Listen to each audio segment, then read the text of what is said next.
It's going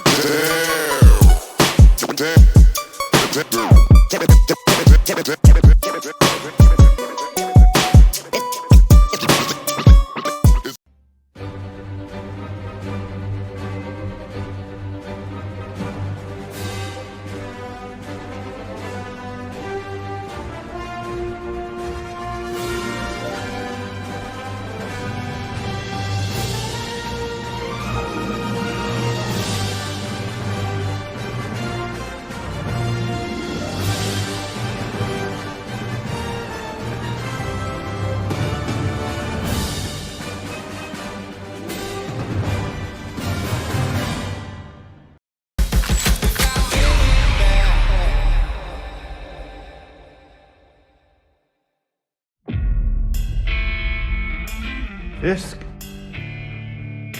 I don't know how you keep that suit white with all the bullshit you pack into it. Well, that's the guy I've been worried about this whole time. Kingpin.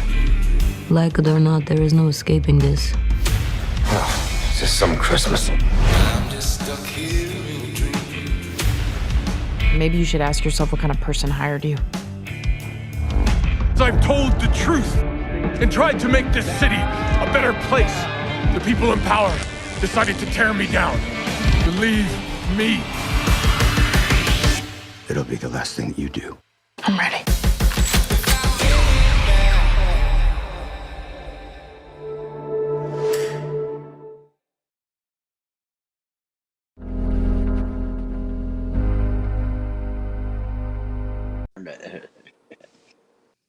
All right, folks. This is, well, yeah, I guess I'm Ronan tonight. I'm not Jeff. No true knowledge. I am Ronan. I am the MCU's bleeding edge, fucking broke dick version of Ronan going on here. And I'll be moderating in my Ronan, personality or character or whatever. So, I don't know what that's going to mean, but we'll see. We're on the bleeding edge. We're live, as always, like we always are on Wednesday evenings. I'm co-hosted by Cybernetic Shark, the veteran YouTuber and a good friend of mine that likes to keep me in line and make sure I'm a good boy. He is the voice of reason on the bleeding edge. And on top of that, as always, we are joined by an eclectic and fun and wonderful group of individuals on our guest panel made up of mostly Geek News Now Network type folks, which is a definite plus since we're a member of Geek News Now, and happy to be there. And I want to shout out Damon and David and all of the fine, wonderful people at GNN. We love you. You guys are great. Can't wait to have all of you at some point get on the bleeding edge and find out what it's like to experience me. It's great. So anyways, we've got Cam struggling through a life and death illness. He has made it anyway from his hospital bed and is on the guest panel on the bleeding edge. Thank you, Cam. No problem. Thanks for having me, despite my crippling illness. It's all right, Man, Cam. Hey. Look, technically, any illness could be life or death if you don't end up surviving. Look, I mean, I get it. With the bleeding edge, I mean, I can see why somebody would be like, almost like about to die, but still come on the show and want to like do their duty and shit. You feel me? I get it. I understand, but it's all good. Absolutely. We're happy to have you, Cam, as always. We're going to have Cam for a short period of time. So we're going to make the most out of his ass while we got him, because he don't play. He delivers. On top of that, I might as well stick with the GNN folks and go right to Chris. Chris, you know what? I'm not even going to introduce you. I'm just going to let you do it, man, because you're the man. Thank you very much. Hey, I'm Chris. I'm also known as Vase. It's a Vase production. I'm also known as Vaz. I don't really care how people pronounce things. But, I do a lot of stuff for GNN. I host their MCU Mondays. We talk about a lot of the same stuff you hear on the MCU's Bleeding Edge. But we got our style, and these guys have their style, and I like both our styles.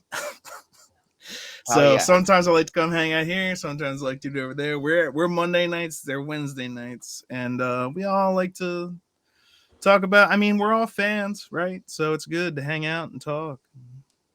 That's right. you know what? And at the end of the day, Chris is one of those rare individuals where I would rather just go ahead and let him fucking tell people who he is, because I want to make sure that I get it right. You know? Who are you? I mean, there's, who's anyone? That's right. It's so much more than, hey, here's my, but thank you. Chris doesn't know what to do when he comes on the bleeding edge, because he's kind of fucked up too, just like me, and out there a little bit and whatnot, So, like, this is such an open, creative space for him. He doesn't even know what to do with it. I do try to be more conservative and let's stick to the facts when I'm on like Geek News Now. I mean, we have our fun, don't doubt it, but it is like under Geek News Now, so I feel an obligation to be a little bit more. I hear you, man. Me too. I mean, like, obviously you can tell by like some of the shit that I do and like say and whatnot during our shows that I definitely agree with you, and I'm trying to do the same thing, but no, I'm not really doing that, but at the same time, it's all good, you know what I mean? And I don't blame you, man. I mean, I wouldn't copy the bleeding edge model either. It's probably not a logical fucking thing, but hey, it's all good, man.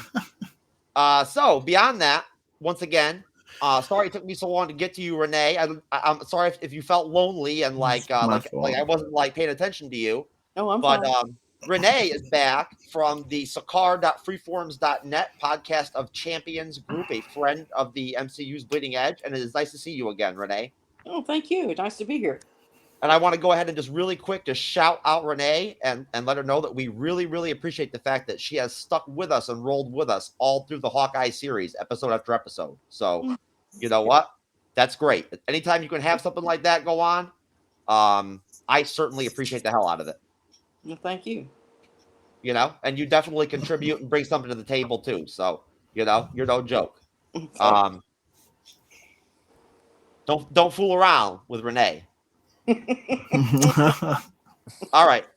I got my comment section actually working tonight. I have no idea what any of these stupid comments are that I get in the comment section. You are to ek? I don't know what that means, man. Is that like Klingon or some shit? No idea. It's yeah, let's call it that. All right, cool. Cyber, spam bots, dude. It's Cyber, proof you're popular. We might need you to dedicate some time to do some research, Cyber, so you can understand the delusional like bullshit that people put in the comment section at times. I understand it usually because I'm on there quite often, so I've seen comments like that before. So it's usually a link that they're trying to send you that they want you to click on. Yeah. Well, it actually makes me think, I might actually contact, what's it called? What is it? That informational, educational website that you can go on. Wikipedia? No, the one that offers courses. Skillshare? Yeah, Skillshare. I was thinking maybe I should hit Skillshare up and see if they'd be down to let me do a course where I'll educate and explain to people how to translate straight gibberish. You know what I mean? Like, I think that could be really, really worthwhile. So anyways, you know what? Like, the highlight for me has always been when we had a Nazi in the comment section one time. So if anybody tonight can like outdo a Nazi coming on, that would be fucking hot. I'd like that. That would be good.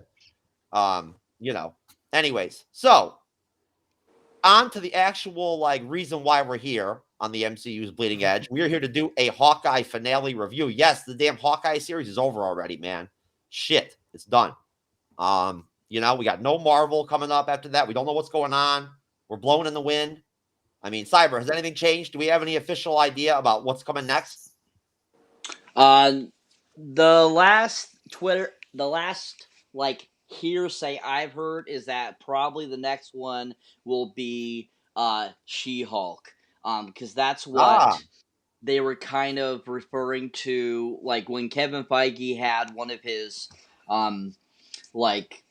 he did an interview or something like that. He was a lot of talk about She-Hulk was in the mix, and he kind of was like saying, "Oh, probably the next thing you'll see is She-Hulk." And I think that's the reason why we got so much of Kingpin in Hawkeye, and then also in No Way Home, we got that kind of that Matt Murdock thing. I think that was kind of a prelude to She-Hulk too, because they're trying to ramp us up to get ready for that courtroom that that vibe of like what Daredevil brought from Netflix. So I that's the last thing I heard was supposedly that's probably what's going to come next, along with What If Season 2. So we might see What If Season 2 before we see Doctor Strange and the Multiverse of Madness 2 as well. Okay. Thank you very much. That was a very valuable and informative comment there, Cyber. I appreciate that. You know what? I mean, I know this is a little bit off topic, but I want to go ahead and open up real quick just on this, just a little mini segment real quick and just go around the table on this topic of what's next from a Disney Plus series standpoint. What fits? What do you think works from a balance standpoint? What have you heard? Chris, what do you think, man? What do you think we'll get next? What would you like to see come next? Well, obviously, Multiverse of Madness has been like, I was looking forward to that more than Spider-Man. Now, Spider-Man ended up being, since I first heard about it and then saw it, like the hype got bigger. The movie itself was great. I really enjoyed it. I'm still very much looking forward to Multiverse of Madness. That's what I want to see next. As far as what might come next, I like what Cybernetic Shark was just saying about She-Hulk, and especially considering that we just saw so much Kingpin. We're going to talk about that when we talk more about Hawkeye.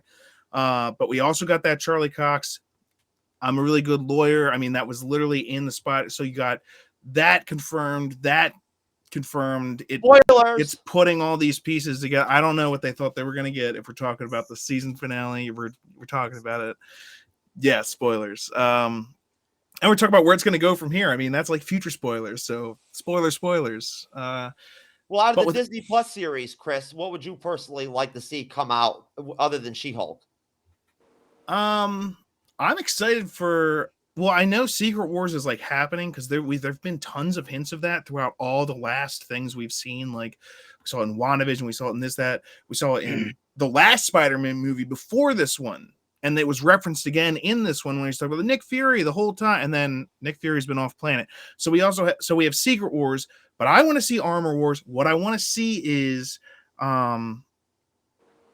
what's his face come back?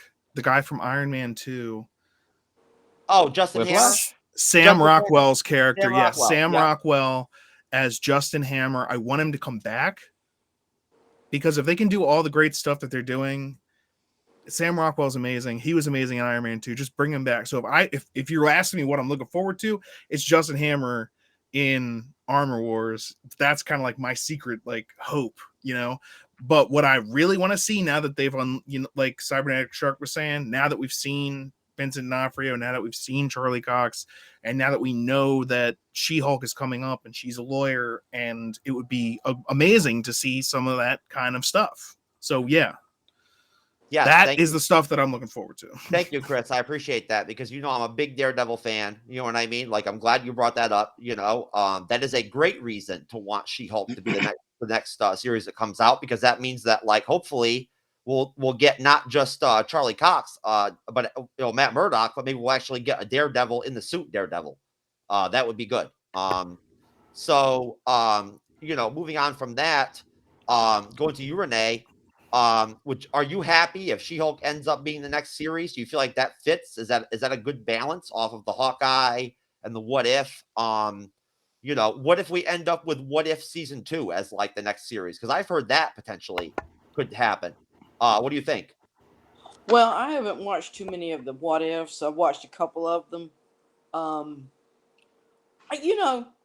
As far as for someone like myself, I think it's whatever comes. I don't have a whole lot of expectations because I'm not. Sometimes may be good, sometimes may be. Yes. Go ahead, Renee. I'm sorry. Something interrupted me there. Oh, it's okay. Technical difficulties. Okay. Anyway, it's just what's coming next as far as the TV shows go.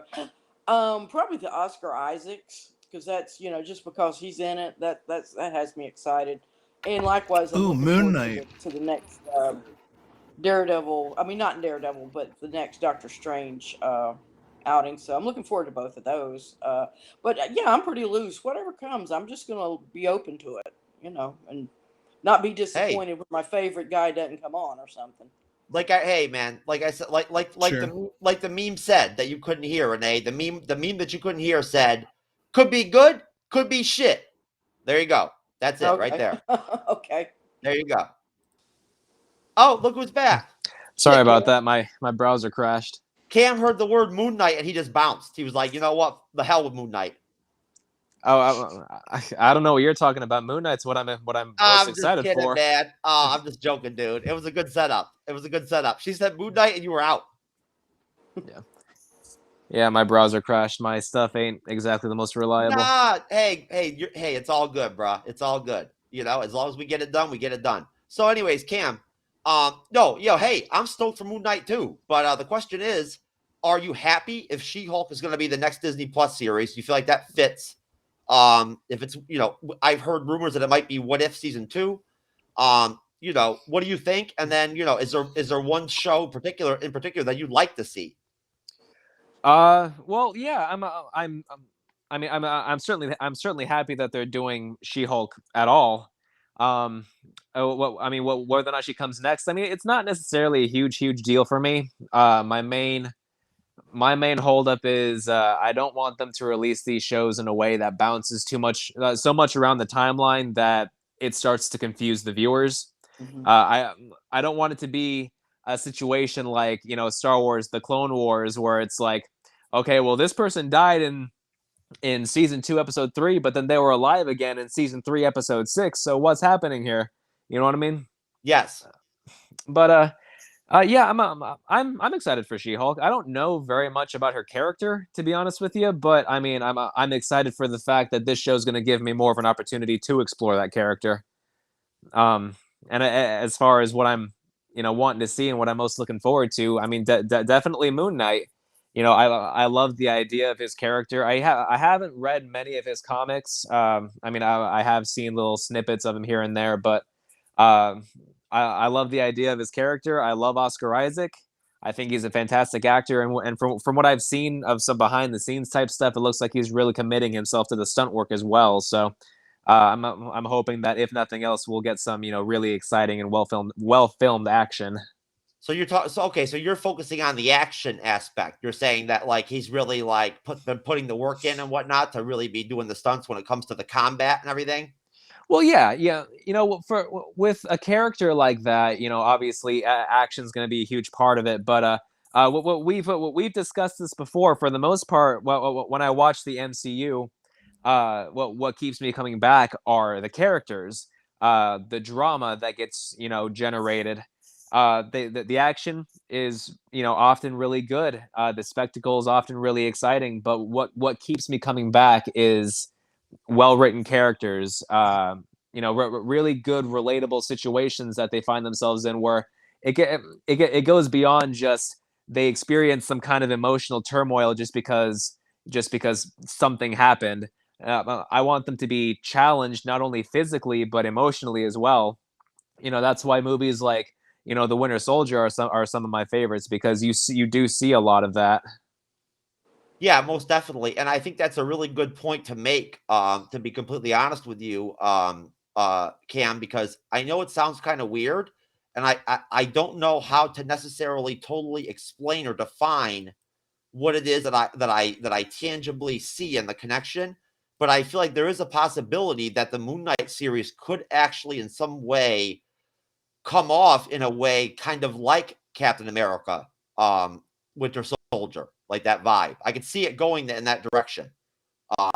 And honestly, I mean, I think that for me, the way I see it, if you're not excited for Moon Knight, then like I don't know what to tell you. You know what I'm saying? I really don't. And really, I mean, for me, when I look back at looking at the teasers that were put out from the Disney Plus Day event or whatever, the little bit of snippets that they put out, the way Oscar Isaac's voice was in the trailer when he spoke, his voice was different than anything I've ever seen from him. I've never heard him talk like that before, ever, in anything.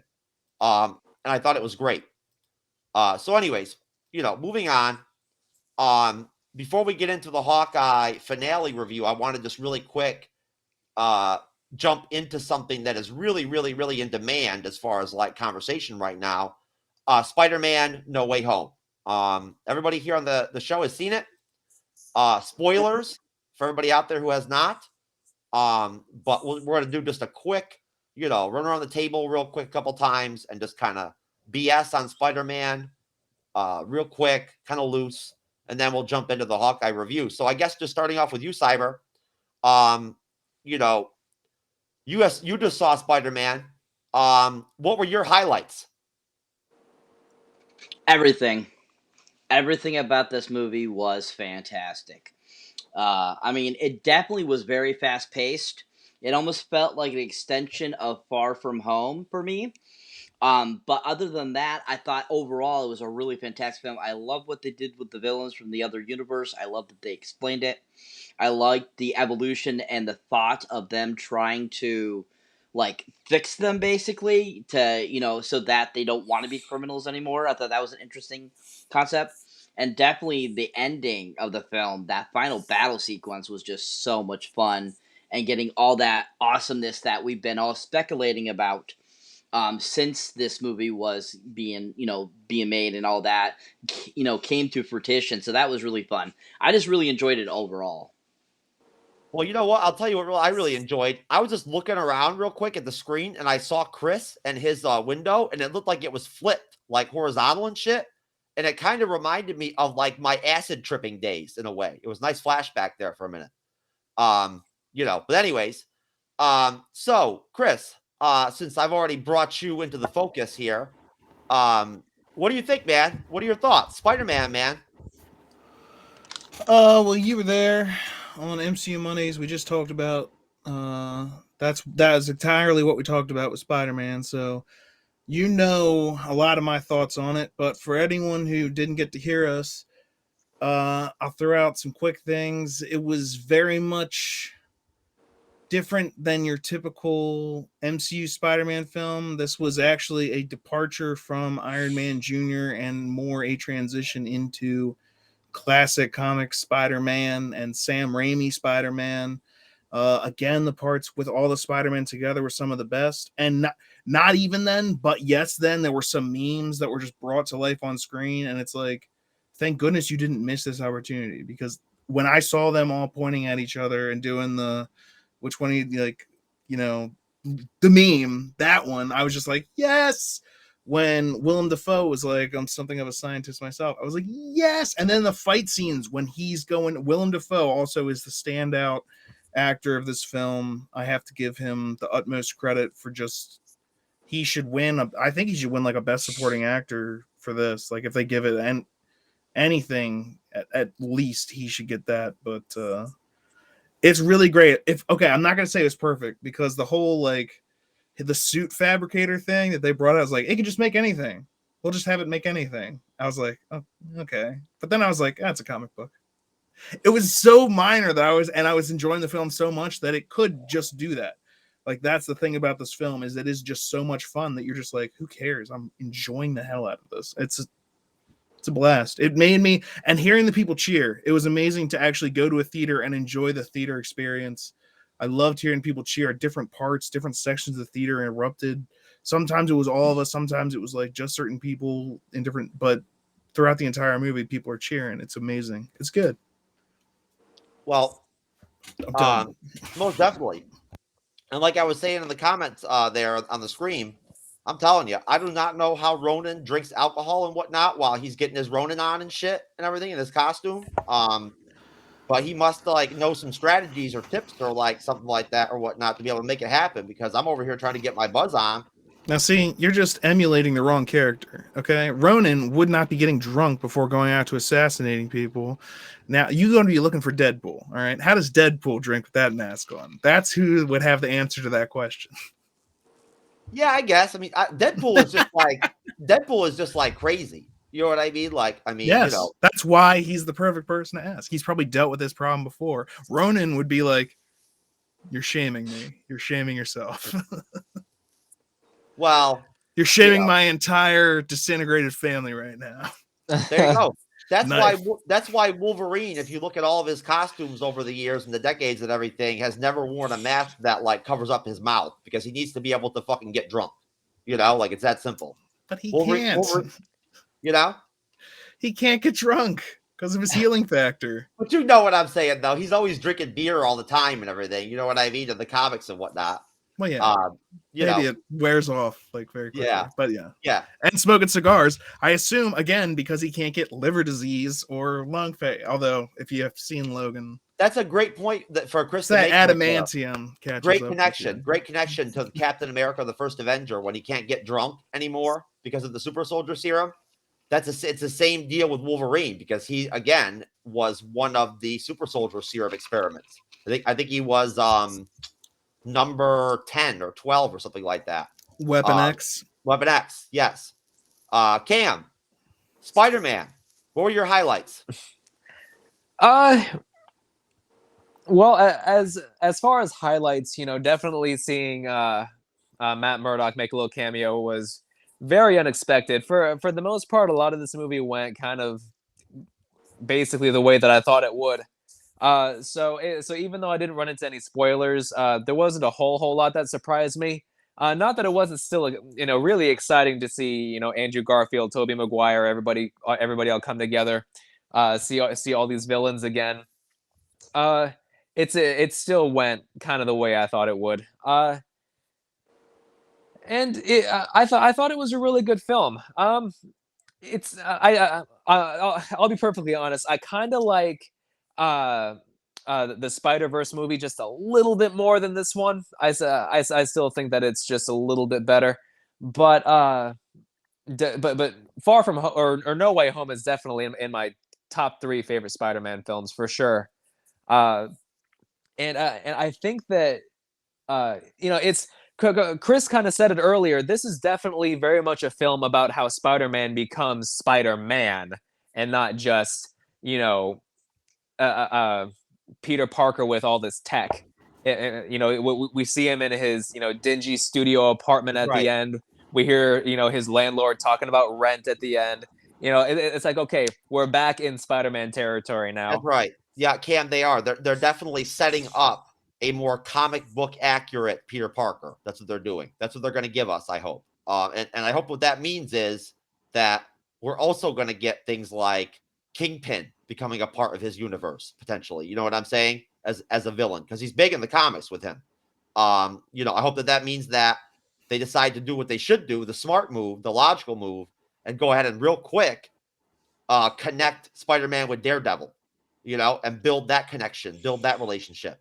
Because it's a special one in the comics. It's very practical. It makes sense. Daredevil's in Hell's Kitchen. Spider-Man covers the entire New York City, does all the boroughs basically fighting crime. They're both New York City products, Same reason why you get a lot of Spider-Man and Punisher and Daredevil and Punisher in the comics. You know what I mean?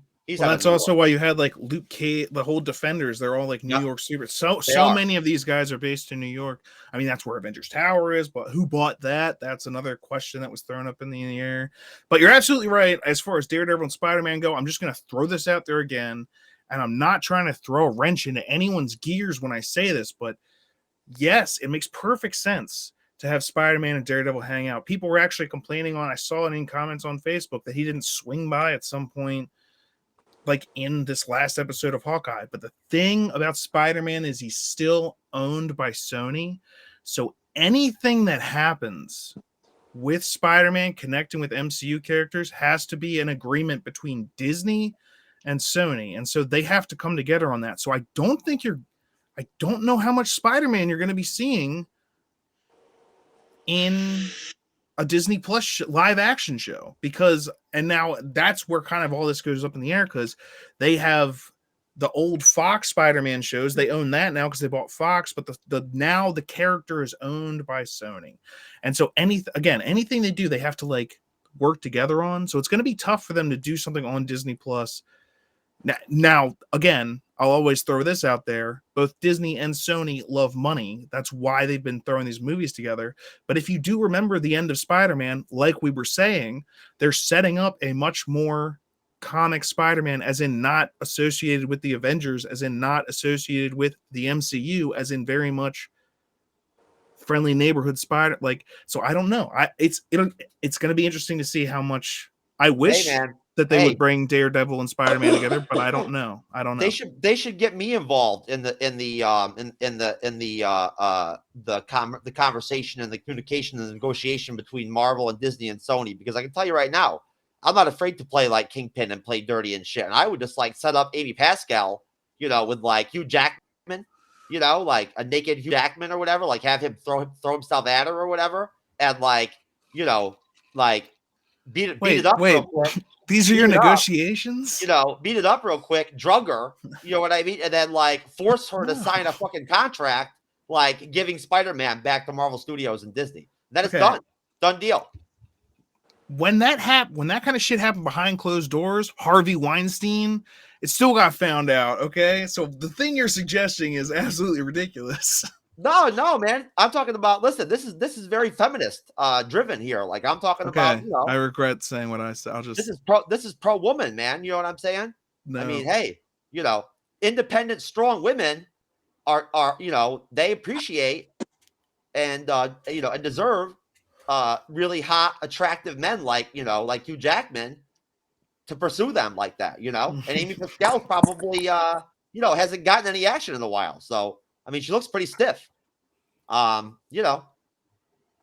Anyways, that's okay. Renee, Spider-Man. Yes. What do you think, man? I haven't heard anything really from you about it so far. Well, I saw it yesterday and I enjoyed it. I mean, it ticked all the boxes as far as what I expect from a Marvel movie. I think talking about how Peter Parker has now, at the end of the film, nobody knows him at this point. Nobody. So the only person he's going to have to turn to somebody. So Daredevil, I think, would be the logical choice for him to become friends with, so that he's going to have to talk to somebody about this and his life and everything. Plus the fact that they've sort of entered an adult phase it's no longer about teenagers in high school. The two buddies are going off to MIT. Of course, they're going to be developing all kind of wonderful tech things for the for the Avengers down the road, but we can assume. And I guess he's just going to finish high school. It showed you like throw a GED book down, so I guess he's just going to go get his test and be done with it that way. So yeah, he's put himself into a very, very lonely, isolated spot at the end of the movie. So the plot going forward, I think at least his personal plot will be to how he comes again, makes himself known to his friends again and everything. So there'll be a process there. Overall, I thought the action was really great. I loved everything about it. I will say I think the three Peter Parkers, three Spider-Mans together went on just a little too long and got a little too precious in places. I mean, other than that's just a minor criticism for me. Overall, I give it a good A. Got you. Real quick, before I go to Cyber with a comment, I just wanted to ask you, Chris, have you heard about this new breaking news?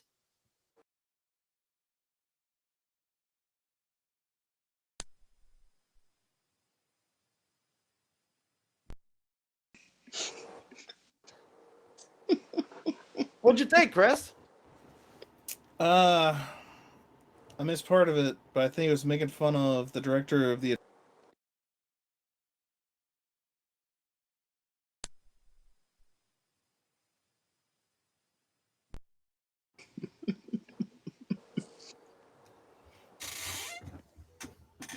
What do you think? Is that G&N approved? Do you think David and Damon would like that? I think you should ask them. I will. Hey, man, it's not my fault that Chloe Zhao, obviously is not a professional, doesn't know what she's doing, and she failed that shitty little town as medical services. I mean, look what happened to that poor guy. I don't know anything about that. So I don't know like the story that's referencing. I don't understand it. So it's just. Well, it's very obvious that Chloe Zhao gave a directive to to her assistants there, the medical assistants, to just not even bother putting their hands out and holding on to that dude on the stretcher. Dude, it's all fabricated, Chris. It's fake. It's a meme. Okay. Well, the thing is, I don't give a shit about it one way or the other. Like, does that answer your question? Who cares? Why are you asking me this? We haven't even gotten to Hawkeye yet. Okay. Like, what do you want? Chris, are you pissed off right now? Have I insulted you in some way? I just don't know why you're what? I don't Hey, listen, bro. know how to react to that. I gave you my reaction. That's not good enough. So hey, look, man. I came here to talk about Hawkeye. Hey, I told you I had an hour. You're burning Chris, through it. Hey, listen, bro. Here's how it is, man. I'm a good dude. You're a good dude. If you have a problem with me, and there's a problem, and you're gonna talk shit to me, then you don't even, it's whatever. You know what I'm saying? Did I just talk shit to you? Well, I'm not gonna kiss your ass while you insult me. Let's get on to Hawkeye, guys. Let's get on to Hawkeye. I got you. Don't have to kiss my ass. I just told you. I'm just saying. Nobody did anything to you, bro. Did I do anything to you? You tell me. Come on, guys. Come on. What do you want? I don't know what you want. Okay, I tried to react to the thing. I have no idea what it was. So I just said I don't know. Nobody demanded anything from you. Stop. Let's move on. Hawkeye. That shit was crazy. All right, whatever. Yeah, Hawkeye. Here we go. Yeah, is right, Chris. I've never had anybody react like that or treat me like that before while recording. Okay. Well, how have you ever had anyone treat you like this? Yeah, I never have. This is a first. Oh, that? No, actually, that is actually great. I appreciate that. Anyways, so sorry about that, folks. Technical difficulties as usual, but as Chris was so kind and generous to go ahead and bring to my attention, we are of course here to talk about Hawkeye, the finale, and I just watched it, and it's not as good as Spider-Man 3, but it's pretty damn good. I thought overall that the whole episode was fun and it was pretty good. And I want to start off and I want to go to you, Cam. Oh, I'm sorry. Hold on one second. Before we get into that, Cyber, you had a comment or something that you wanted to drop on Spider-Man real quick. You want to get to that? Yeah, just briefly, I just wanted to, what I didn't get to say when I was talking before, because everyone brought up the ending part about him kind of eventually going to becoming Spider-Man, being the man that he's supposed to become. I completely noticed that too as well, and I just was saying that was one thing I noticed when I was watching in theaters yesterday, is he was wearing the blue and red suit, just like Tobey Maguire and Andrew Garfield's versions were in their film, and I noticed that they're really trying to push towards, the Sony verse there. So I just wanted to build on what everyone else just said about that. I thought that was a really cool take that everyone noticed. Most definitely. I would agree with you. So, going into Hawkeye, the Hawkeye finale, obviously, we knew that we were going to get the Kingpin in it, but we didn't really know, to what degree. The episode starts off with the Kingpin. He's here. He's in the series, in the flesh. And he's talking to Eleanor, Kate's mom. And the first impression I got from the dialogue was that they were tight. Like they knew each other for a while. Like they knew each other personally. I didn't know if it was like a real true friendship or if they liked each other or what that was. But it was clear that they'd known each other for quite a while. And so at that point, I want to just go ahead and ask before I get into the actual finality of that whole dialogue, just to start off with as a premise, kind of, Cam, what did you make of that initial dialogue between Kingpin and Eleanor? What were your thoughts on that? Well, it definitely kind of teased the idea that Eleanor Bishop wasn't entirely in the wrong. She was kind of stuck having to clean up her husband's mess after he died. So her ties to Kingpin were more of an obligation rather than just any kind of fully willing or consenting interaction. So it kind of gave us a lot with a little, and it it added another layer of sympathy to Eleanor Bishop's character, which I appreciated. She seemed kind of one note throughout the series, so it was nice to see that kind of more seedy part of her. Sure, sure. Um, and what did you make of like the dynamic? Like, what did you think was coming out of that? Like, how friendly did you feel like they were? Well, the thing with Wilson Fisk, he's generally friendly, you could say, to people that he's trying to extort, or get something out of. It's whenever you give him a reason not to be friendly that he's crushing your head in a car door. um, but it's that the thing about Wilson Fisk, especially as he's been portrayed in the MCU and in Daredevil, is that he's for the most part fairly soft spoken. He's a little bit more withdrawn, a little bit more reserved, and but there are small little hints in his, especially in his body language, that comes out whenever you can tell that he's just not in a good state of mind. Like after Eleanor Bishop got up and stormed out, you could see his lip kind of twitching a little bit. He's just exercising restraint. I'm sure he wanted to do terrible things to her, but so the dynamic between the two of them isn't so much like business partners, so much as it is like uh, a shark chasing a fish until the fish tires out and dies. Most definitely. Cyber, what are your thoughts?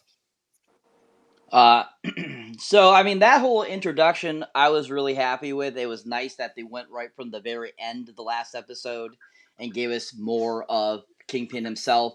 They called him Kingpin. They had a great introduction to him, and his whole demeanor in that whole scene was like pitch perfect Vincent D'Onofrio from Daredevil itself. And that whole eye twitching thing and the lip twitching thing was like so good. And you could definitely tell that, yeah, like Cam said, he was restraining himself, after her telling him that she wants out, basically. And I just thought it was a really good dynamic and giving us that whole view of what transpired between them and kind of giving you an idea of, why is, Eleanor doing the things she's doing, and kind of giving you an idea of what she's dealing with. Besides being a seedy person herself, still she, later on in the episode, she's trying to explain to Kate that, this is all for her and stuff like that. And yet, at that beginning scene, you could just see that, she's a lot different of a person than she portrays herself, and that scene really brought to light what she actually was, and I think that was really good. Most definitely. I appreciate that, Cyber. What do you think, Renee? Yeah, I'll agree with Cyber. I think just to piggyback on what he's saying, the whole sort of theme has been running through Hawkeye, or sub theme has been the family. He needs to get back to his family. That's all he wants to do, is just be retired from the whole business and just spend the rest of his time with his kids that he didn't get to spend with them for so many years. So when you get to Kate Bishop, where she's doing all this, she did all of her nefarious things, all of her criminal activity, because she wanted to save her, what she had left of her family. It was a cruel way that a ridiculous, cruel way that he had to die from space aliens. He didn't die from a criminal on the street. He died from a space alien. So her focus is whatever she can do to protect her daughter Kate from this unknown, these great unknowns that we just can't anticipate in life. So that's her focus. So then you see the little family theme run through, particularly toward the end. I won't say what it is, but in each sort of couple, with Echo and Kingpin, with Hawkeye and Yelena, he's trying to explain his family, the things that we do for family. These are the things that they're also doing, and maybe they're doing it for the wrong reasons, but or they're doing they're doing it for the right reason, but doing it in the wrong ways. I guess is what I'm trying to say. So yeah, I think that theme really hit home, and just overall, the whole episode I thought was well done. They just jumped right into the action. I mean, heck, no more build up to Kingpin. Bam, there he is, sitting in a chair across from Eleanor, and then it just goes from there.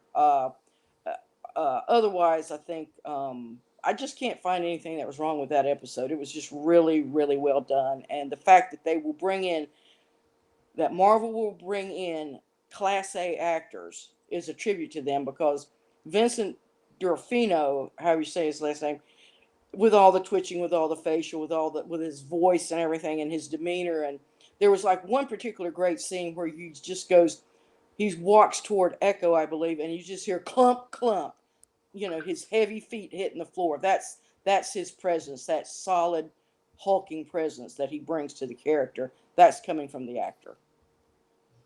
Yes, most definitely. And I already basically put it out there as far as kind of like, what I thought of the initial dialogue.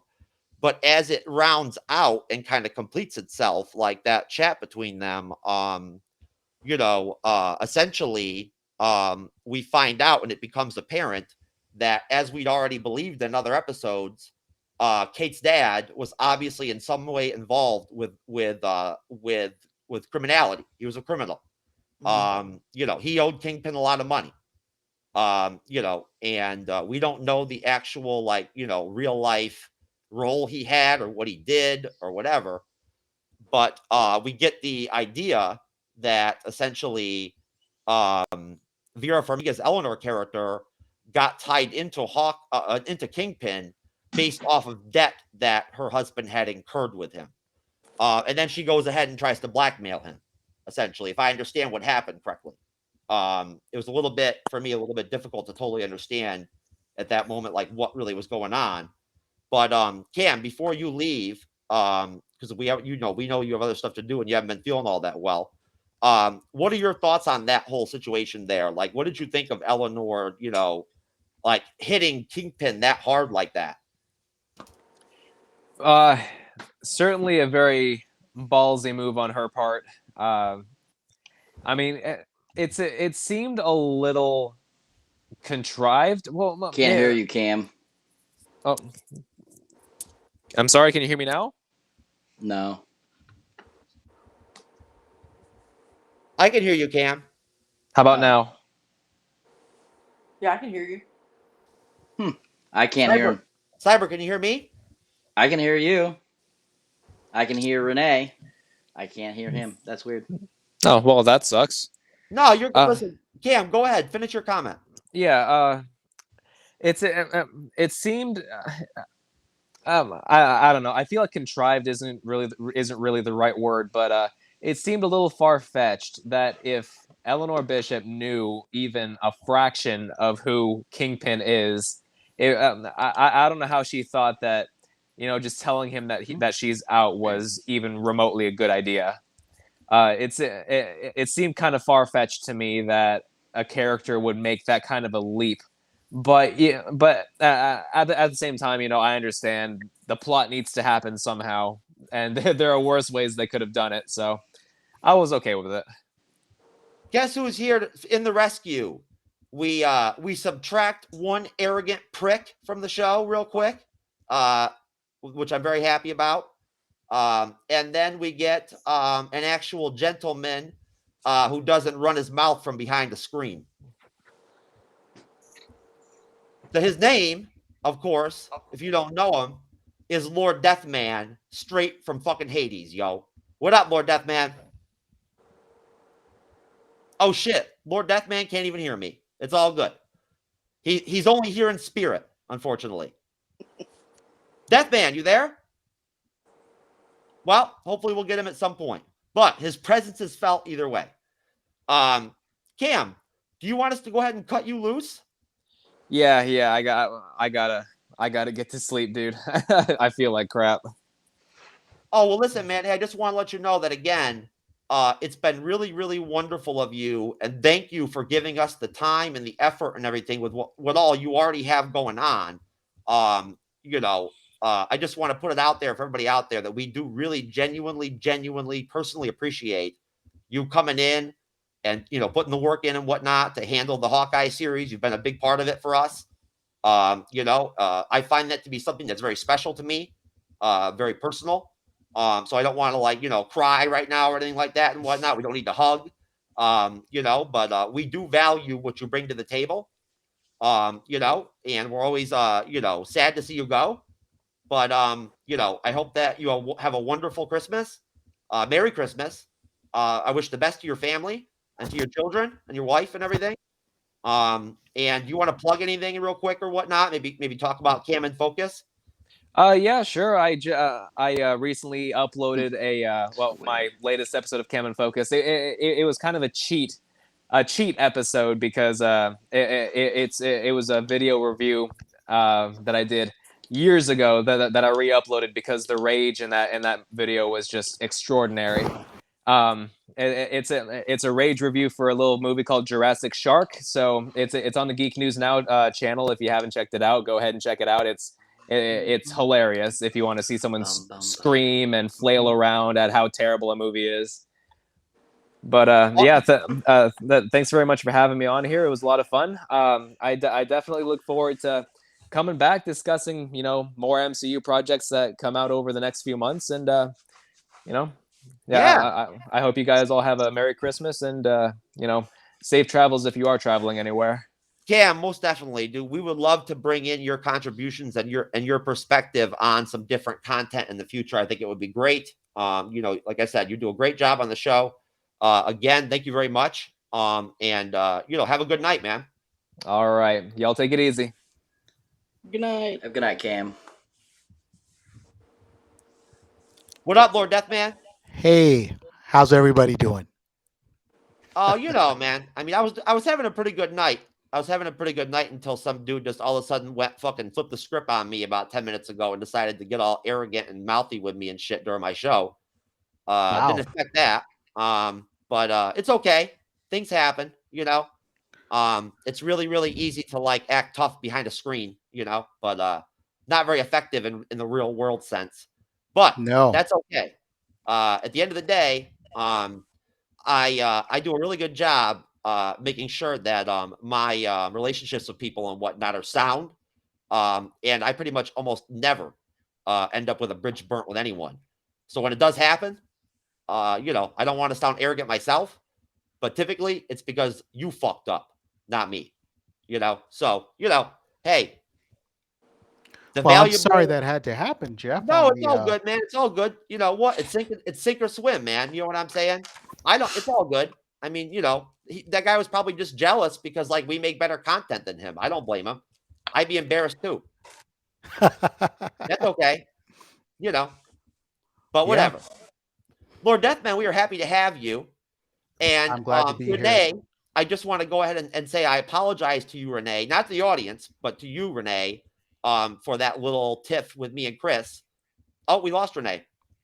She'll be right back. Lord Deathman, it's very nice of you to pop in. We're always happy to have you.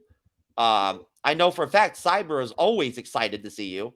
Hey, Cyber. Always. Always. I love you some Lord Deathman. I left. I didn't mean to. No, you're okay, Renee. I just wanted to let you know, Renee, that I got about 5 more minutes. I got about 5 more. Okay, well, listen. I hit the leave button. No, you're okay. Listen, at that point, why don't we just go ahead and send you off and whatnot so you can go do what you've got to do? I know you're busy. No point in stretching your time out and anything like that. We appreciated having you on again and whatnot. Thank you for giving us the time that you could. I apologize for that little tiff earlier with Chris. I didn't expect that. Things like that don't typically happen on the show. But there's always, a first time for everything. And, I am unfortunately disappointed and sad that you had to experience that, but I'm sorry. I wish I could promise you that it won't happen again. But I mean, with me, you never know. Yeah. No problem. I'll just leave my final thoughts. Yeah, go ahead. Yeah, I pretty wrapped up. I pretty much said everything I had to say. I'm trying to think of something else that I need to add. Yeah, if there's anything about the Hawkeye episode itself overall, one thing maybe that stood out to you real quick that you just want to reflect on, go ahead. Well, at the very end, I don't know if you caught they finally had an end credit scene, and it turned out to be the actual opening number from Rogers the Musical.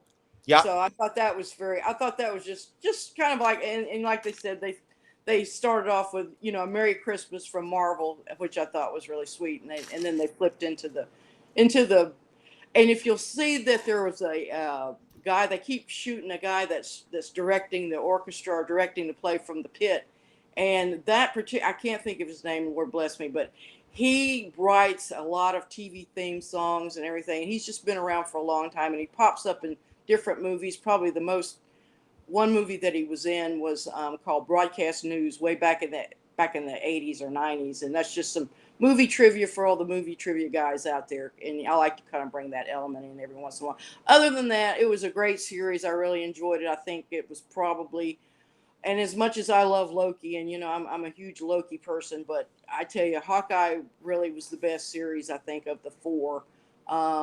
Probably maybe not as original, because I think the other shows, I think, really broke new ground as far as their presentation, but the first two series did. But yeah, overall, so far I'm enjoying this TV series just about as much as I am the movies, and I just look forward to more and more.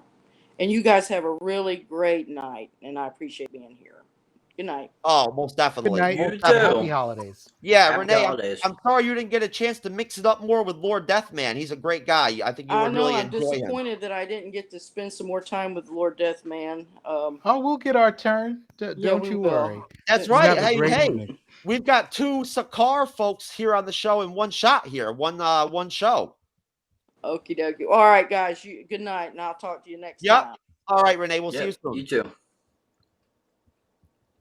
Lord Deathman, Renee has become a surprisingly very positive and welcome addition to the Bleeding Edge recently. I'll be honest with you. I never doubted her. But that is true.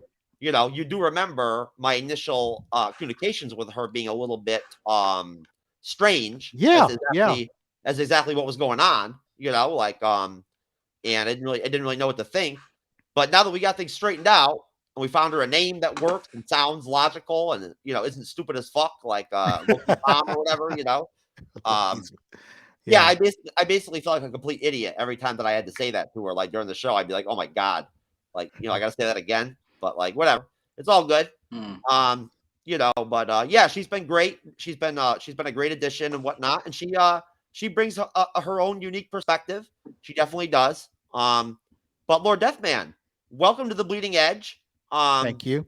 For those of you out there who care, Lord Deathman is so damn good at what he does as a guest, as a moderator, you know, when it comes to content, and he's just such a good dude that he just has an open freaking pass to the restream here on the Bleeding Edge, and has been given personal permission to just friggin' pick and choose when he wants to decide to be on the show. You know? Well, I appreciate you talking me up and giving me carte blanche. I do try to put the hurt on some mediocrity.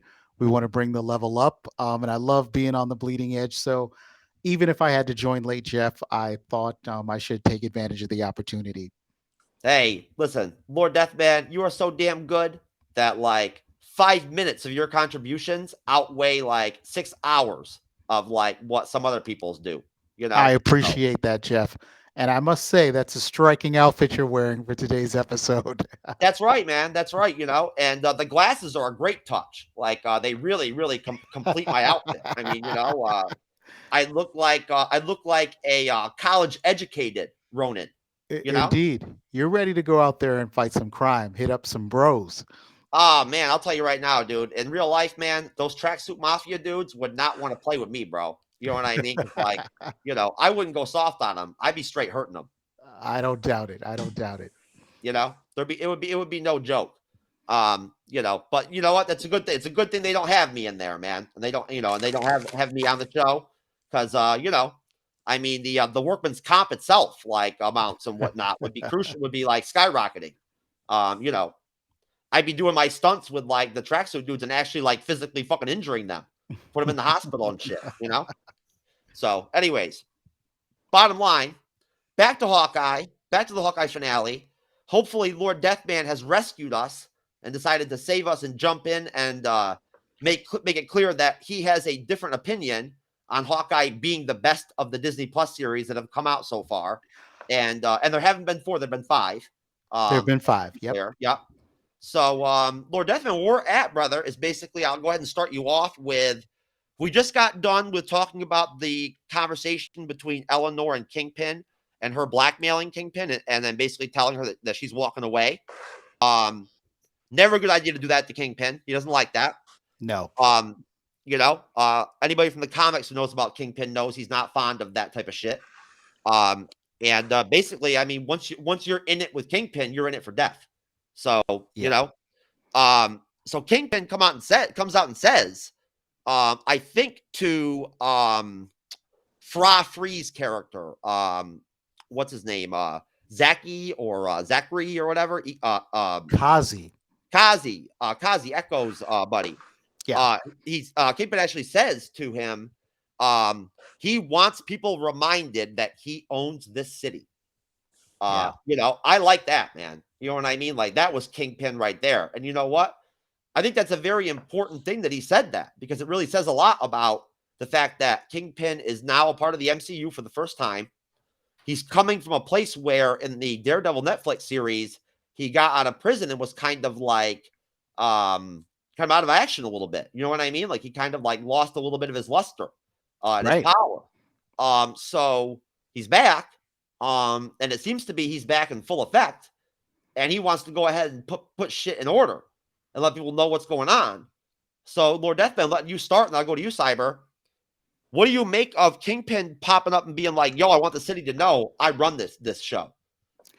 Well, I have to say that was a death-defying reintroduction of the character and transfer over from the Netflix universe. And as you know, Jeff, I had concerns about tonal issues with the Disney Plus shows and how you could integrate some of the characters that come from a more darker sort of background with the Netflix shows. But I have to say, Vince D'Onofrio doesn't hold back with the character. I did not expect to watch the last episode of Hawkeye and see the toe-to-toe Kingpin versus Kate Bishop, mashup, but that was incredible to see. And I appreciate that the Kingpin wants to get back to Avengers be damned, right? He wants to get back to controlling New York City's underworld, and that's the character we know and love. So I'm all on board for that. But to your earlier question about whether this is the best of the Disney Plus series, Hawkeye, I'm going to go on record saying it is not, but that doesn't change the fact that it is high quality entertainment from the House of Ideas. Of course. And as we go through the rest of the episode and kind of break it down and get into it a little bit and whatnot, I'm sure we're going to end up back on that topic at some point with a little bit more information to work with, in terms of our reactions and like our comments on where Hawkeye stands in what we've gotten so far from Disney Plus. I have no doubt we'll end up with that at some point. But Cyber, Kingpin wants to let the city know that he runs the show. What do you think? I mean, that's obvious. I mean, he's the Kingpin. That's what he does. That's what, his premise was starting in Daredevil. That's what he wanted to do. He wanted to run, Hell's Kitchen. He wanted to run all of New York. And I don't think that would change even no matter what happened with the Avengers, what happened with Thanos and all that kind of stuff. And so this amazing reintroduction to the character and starting off right at that bat just shows you how much more he's going to be influenced into the MCU now. We're going to see him a lot more, and I have a feeling because of getting the She-Hulk series, the lawyer aspect, Daredevil being introduced in Spider-Man No Way Home, and the Kingpin being introduced in Hawkeye, that's really a Marvel kind of telling us, oh, Kingpin and Daredevil are going to become a big part of the MCU in the near future. And that, he is going to want to try to take over what he wants. He's going to try to keep going and become the big, big bad he is. I don't know if he'll be the next big bad. I mean, a lot of people are saying, of course, the introduction of what's his name in Loki. I don't know why I'm having a brain fart there with the what's his name. He who that remains. That's okay. That's okay. The Chris probably scared you earlier with his tough routine and everything and whatnot, and so now you're a little afraid. It's okay. I understand. Oh, is that it? Oh, okay. Anyways, he who remains. You know, who knows where it's going to go, but I feel Kingpin is going to be a huge part. Is going to become a huge part of the MCU in the near future. I don't know if it's going to be an extent of seeing lots of Vincent D'Onofrio in the these more Disney Plus series or his own movies or anything like that. His presence is going to become a lot big, and we're going to be more things about him. So, I don't want to get off topic too much, but I just want to give you guys one quick question here, just a quick response back. Cyber, going right back to you. Do you feel like it was always a plan for Kevin Feige in the back of his mind that he was going to roll Kingpin back into the MCU at some point and whatnot? Or do you think it's possible that events currently, the performance and the results financially and whatnot in terms of some of the movies that have come out, in the last couple months, the last year, kind of the direction of the MCU after Endgame.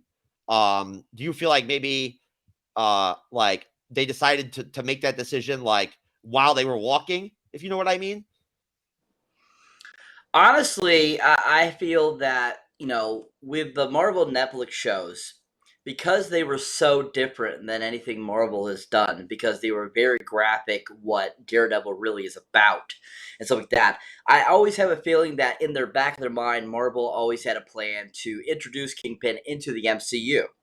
I think because they did the Netflix show having Kingpin in it and everything, I don't think that was their original vision. It just is something that they decided to do, because they had the rights and they thought, oh, this might be a good idea. Because they were definitely going a different direction with those shows prior to the MCU really becoming a huge, name that it is now.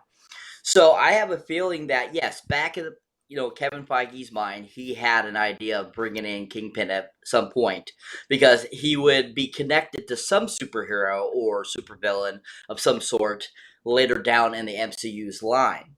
So I definitely think that was, I don't know if they were thinking, Vincent D'Onofrio at first, but I definitely think they were so impressed with his performance in the Netflix show that that's why they brought him on. Kind of same thing with Charlie Cox. I think they were so super impressed with what they did with that show over 4 seasons that they're like, yeah, that is our people for the MCU.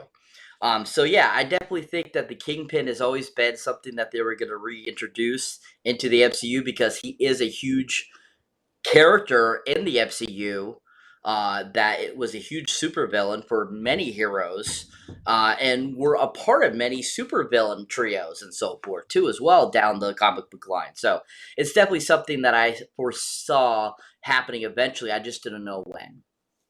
Lord Deathman, I think that Cyber makes a really, really, really valid and important point in the fact that I think that he's right. That Charlie Cox's Daredevil and Vincent D'Onofrio's Kingpin in the Daredevil series stood out individually compared to all the other series to the point where they almost forced themselves into the MCU mix. What do you think?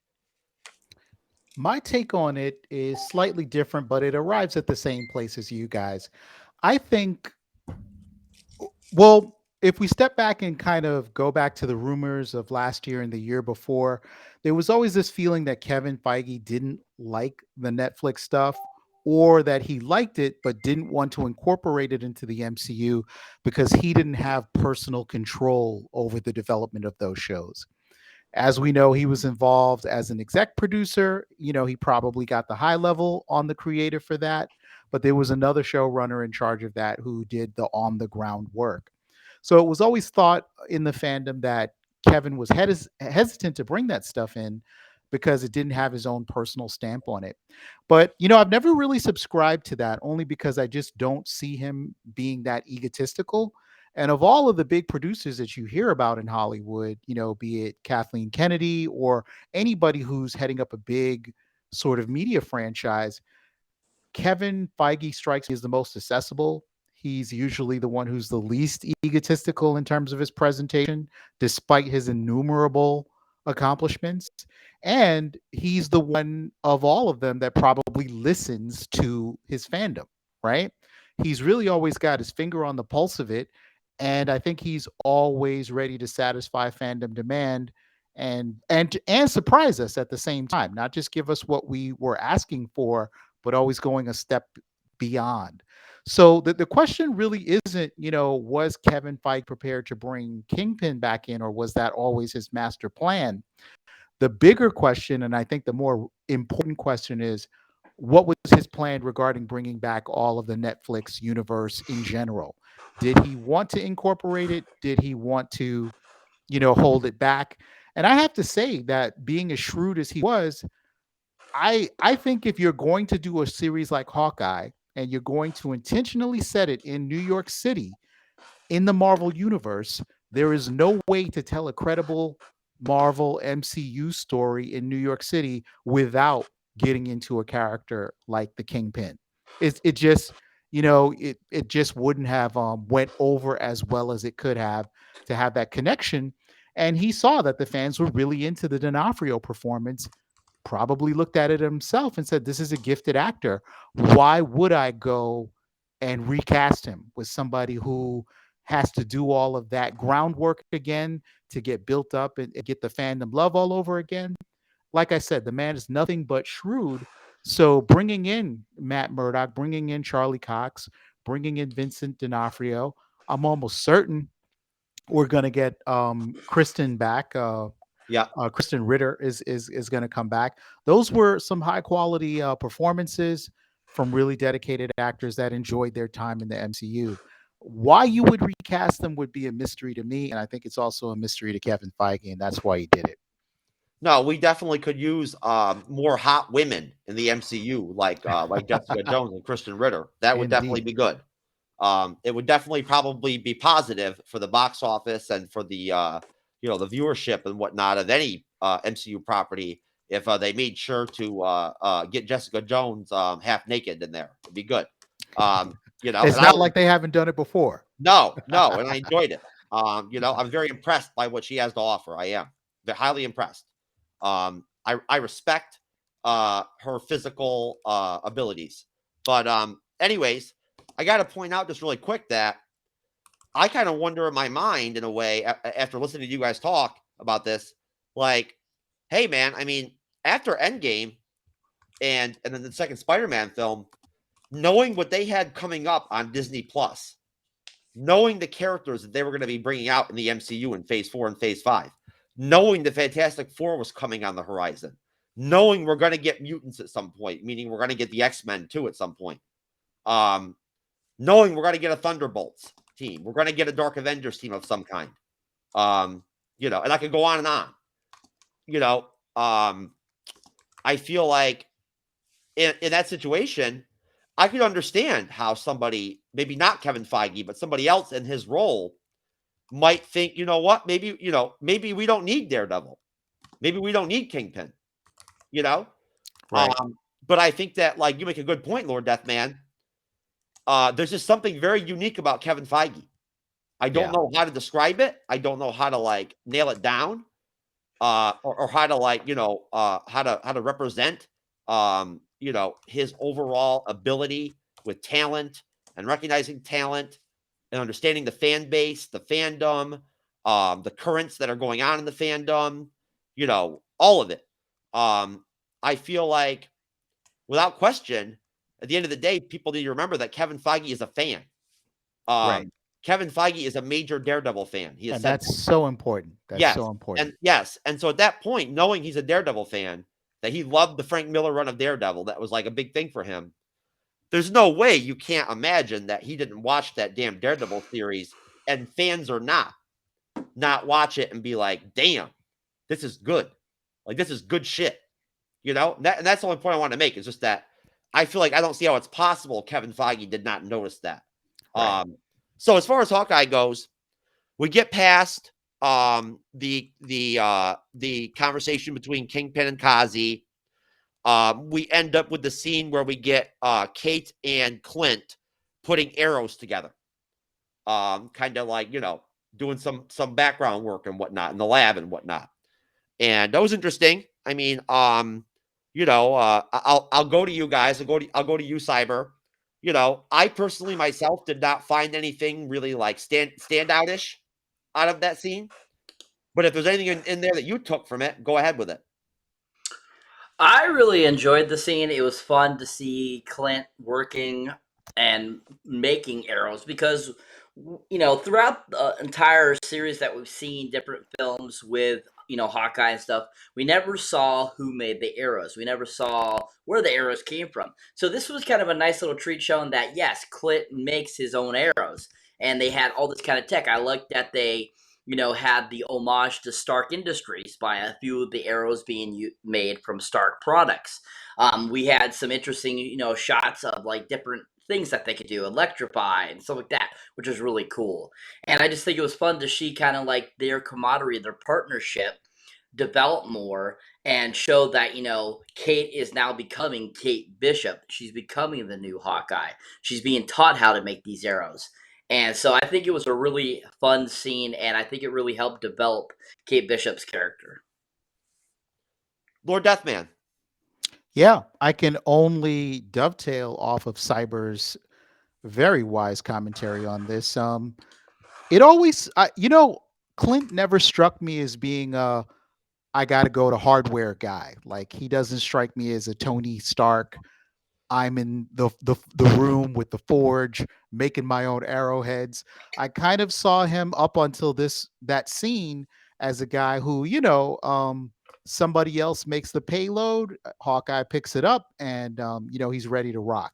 But it was kind of cool to see a contradiction to that assumption where Hawkeye is a craftsman, and it makes perfect sense that a guy who the weapon that he relies on to ensure his own survival out in the field, why wouldn't he be the guy that actually crafts those shafts and forgive me if I don't know my archery terminology, but the one who sort of puts together the whole package, minus the payloads. I'm assuming that someone like Kingpin put together the warhead for the arrow that delivers pim particles, and it wasn't Clint that sort of designed that and injected particles into it, so forth and so on. As an aside, guys, I don't know if I'm going to be the first in the fandom to say it, but I'm looking forward to the spin-off series where we delve into the adventures of the bros in that shrunk down moving truck that got picked up by the owl. That should be a 6-hour miniseries. Okay. No lie. Wait a minute. Lord Deathman, I got to jump in here real quick. Okay. Look, Cyber knows when I watch these series sometimes, stuff happens so quickly that I lose track of what the hell's going on from time to time. I really do. Yeah. Somebody please explain to me, where the fuck did the owl come from? And what the hell was that all about? Well, don't feel bad, Jeff. I had to watch the episode twice. I missed the owl reference the first time because I was multitasking. But the owl was in the tree. I mean, was that the owl from like the Clash of Gods or whatever, like back in the day? Like, I mean, no, that was just a random baby owl in the Christmas tree when Clint fell out of the window, or rather, I should say, jumped out of the window, but then ended up breaking his line and falling into the tree. He sees that owl early on in the episode, and it's that very same owl that comes to take away the shrunken truck. And you hear the bros in there. I was like, okay, the bros get their comeuppance. Was the shrunken truck shrunk by like a trick arrow or something? It was. The Draculas got hit. Oh, the Hank Pym arrow. I got you. They got hit by some Pym tech. Yeah. Got you. You know what, Lord Deathman? You actually also injected the word shaft and package into one of your comments there a minute ago, and I thought that was very interesting. Very interesting. Well, this a little self-promotion there. There you go. Nothing wrong with that. Nothing wrong with letting the audience know what you're working with. Indeed. But so anyways, so Cyber, moving on from the like in the lab, like putting the arrows together type scene, the build-up scene, We then get what I found to be the most poignant and powerful and profound moment of the entire series involving Kate Bishop. She finally came through for me and delivered, and gave me something to work with that I was able to look at and see her real potential and like the impact that she could potentially have when given the material to work, the right material to work with, the right spot, the right opportunity, and she's at her A game. And she's acting like, at her best ability. When she explained to Hawkeye, to Clint, what Hawkeye meant to her in her life, as Kate Bishop, in that moment, as a child, across the board, what she meant to him personally. I felt like she delivered it and did it in a way that was very like, I'm not kissing your ass. You know what I mean? Like, I'm not going to cry here. Like, we don't need a hug. Like, I respect you. You know what I mean? Like you gave me power, like you gave me that inner power and that like, evidence that I could be another Hawkeye.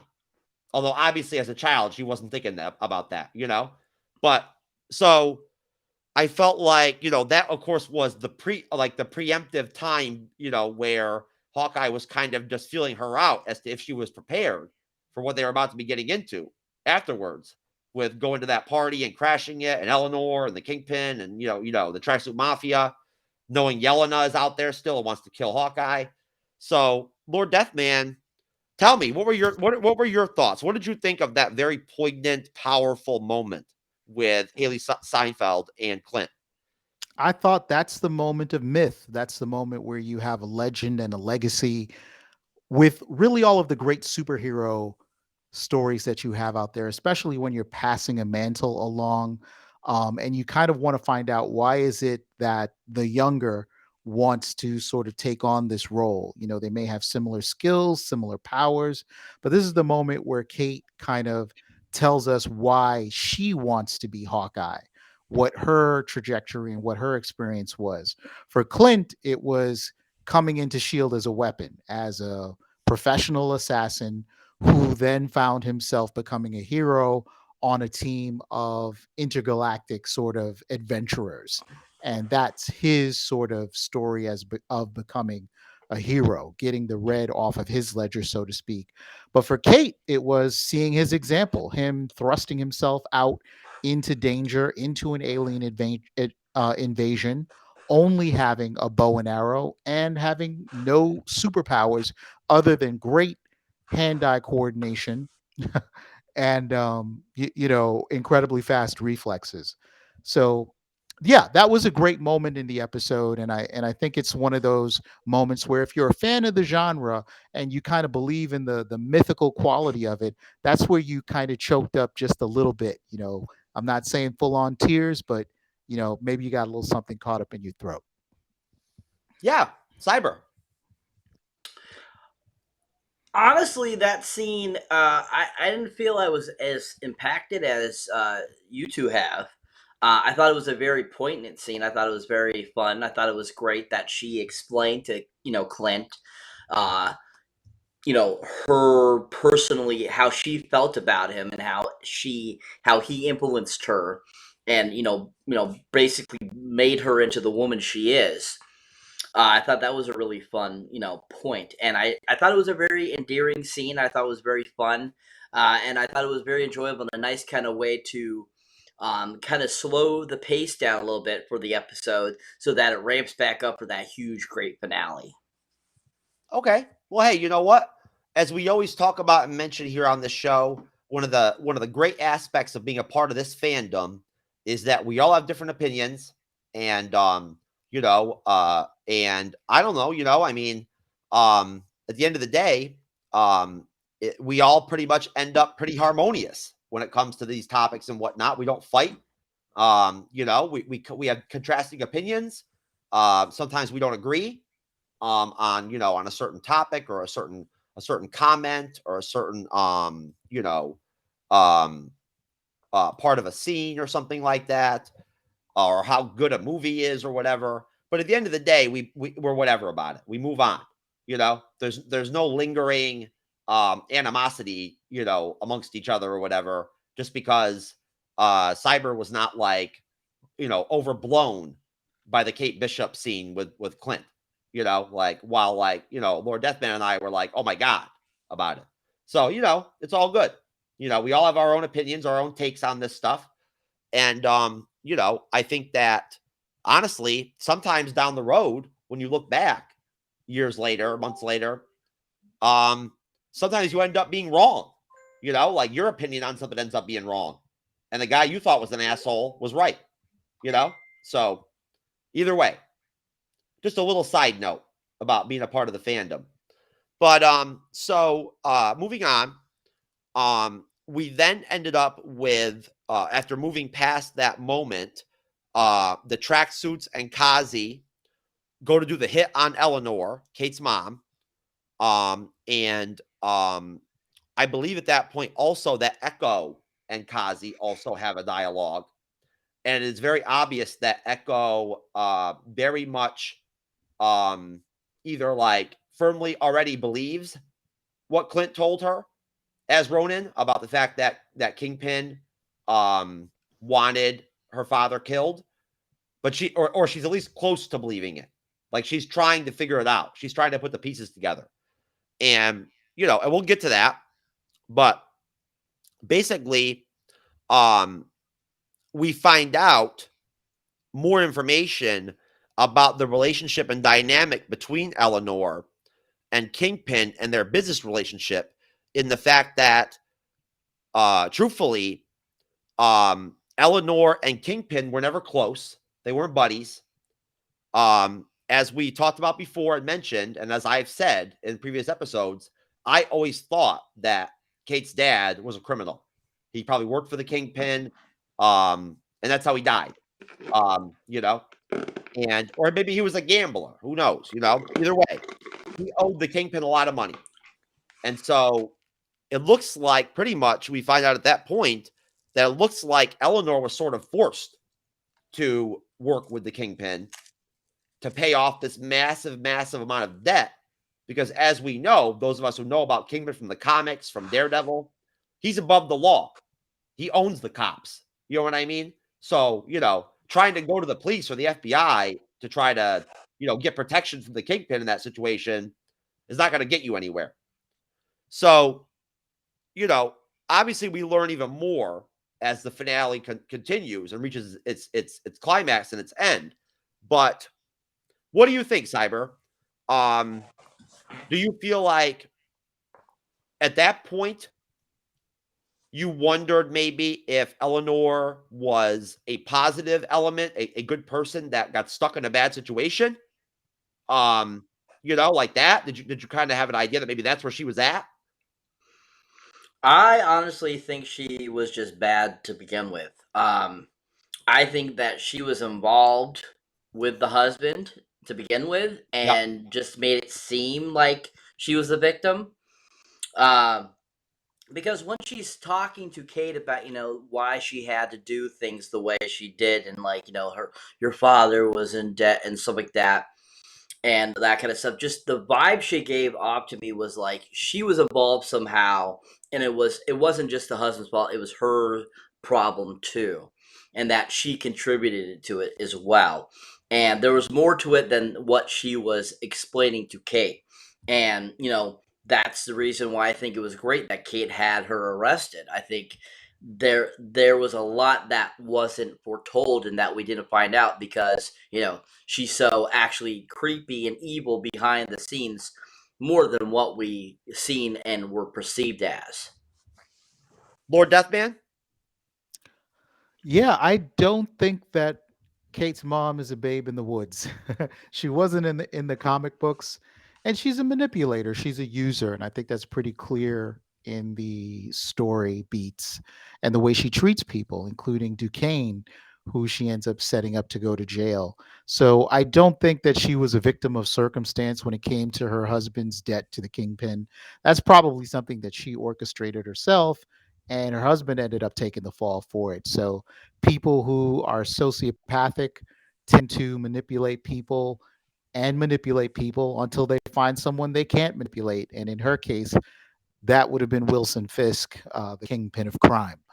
So you get up against this literal and figurative barrier in terms of your ability to manipulate and push people around. And he was like, no, you work for me and you're going to work for me for as long as I say you're going to work for me. And you can really see in D'Onofrio's performance when Eleanor tries to back out that he's like, this is a huge mistake. And I kind of want to treat you like family now. So I don't have to do the alternative. Yes, I agree. And we all know that Kingpin does have a heart to some extent. He does. He's not completely evil. Just partially. But so we move on from there. Yelena Belova becomes a part of the episode at that point, a loose part, as they all converge onto that hotel or whatever it was, where they had that party or that event. And you guys can correct me if I'm wrong about what that actually was. But Yelena shows up at the scene. We see her visually; she's there. And she goes after Clint. Kate tries to stop her, and we get a kind of running scene, which was a little bit whimsical, a little bit humorous, with Kate trying to get in the way of Yelena to get to Clint, and them going back and forth and fighting each other, and Yelena kind of being like, "Are you serious? Did you really do that?" Like that whole deal. Lord Deathman, what did you make of that whole scene? Yeah, I thought that was really good. It really helped the episode sort of bring the dramatic tension because this was a really action-packed episode. So you needed to have some drama to sort of really feel like what the stakes were going to happen there. So yeah, I really appreciated that piece of connective tissue was actually in the episode. Okay, Cyber. I absolutely loved that scene. I was laughing my butt off the whole time. I thought the whole interaction between Yelena and Kate was so much fun.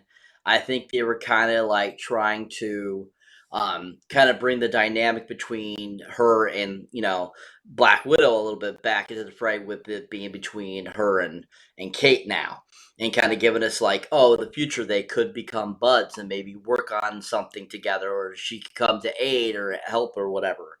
And I just loved it. I think it was so funny. Some of the lines were just cracking me up so hard, and especially that scene where she stops right in the middle of the doorway and she's like, why don't we go get a drink? It's Christmas and this and that. And she's like, okay, after I kill Clint, and it's like, and then Kate's like, no. That cracked me up even harder out of any of the parts of that whole scene. But it just was fun watching them fight, watching them laugh and have these funny jokes, and then just to spring into even more action along with Clint and everything was just really fun. Well, I'm gonna kind of skip ahead in a very slight way into the end of the episode to connect with the theme of what I'm about to say and bring to the table to you guys, and that is the fact that as we talk about this scene with Kate and Yelena, I very much myself in my mind started to see this picture of a almost familial and almost a environment or a situation where there was a changing of the guard and a filling of holes for certain people individually in terms of loss that they've experienced in their lives. And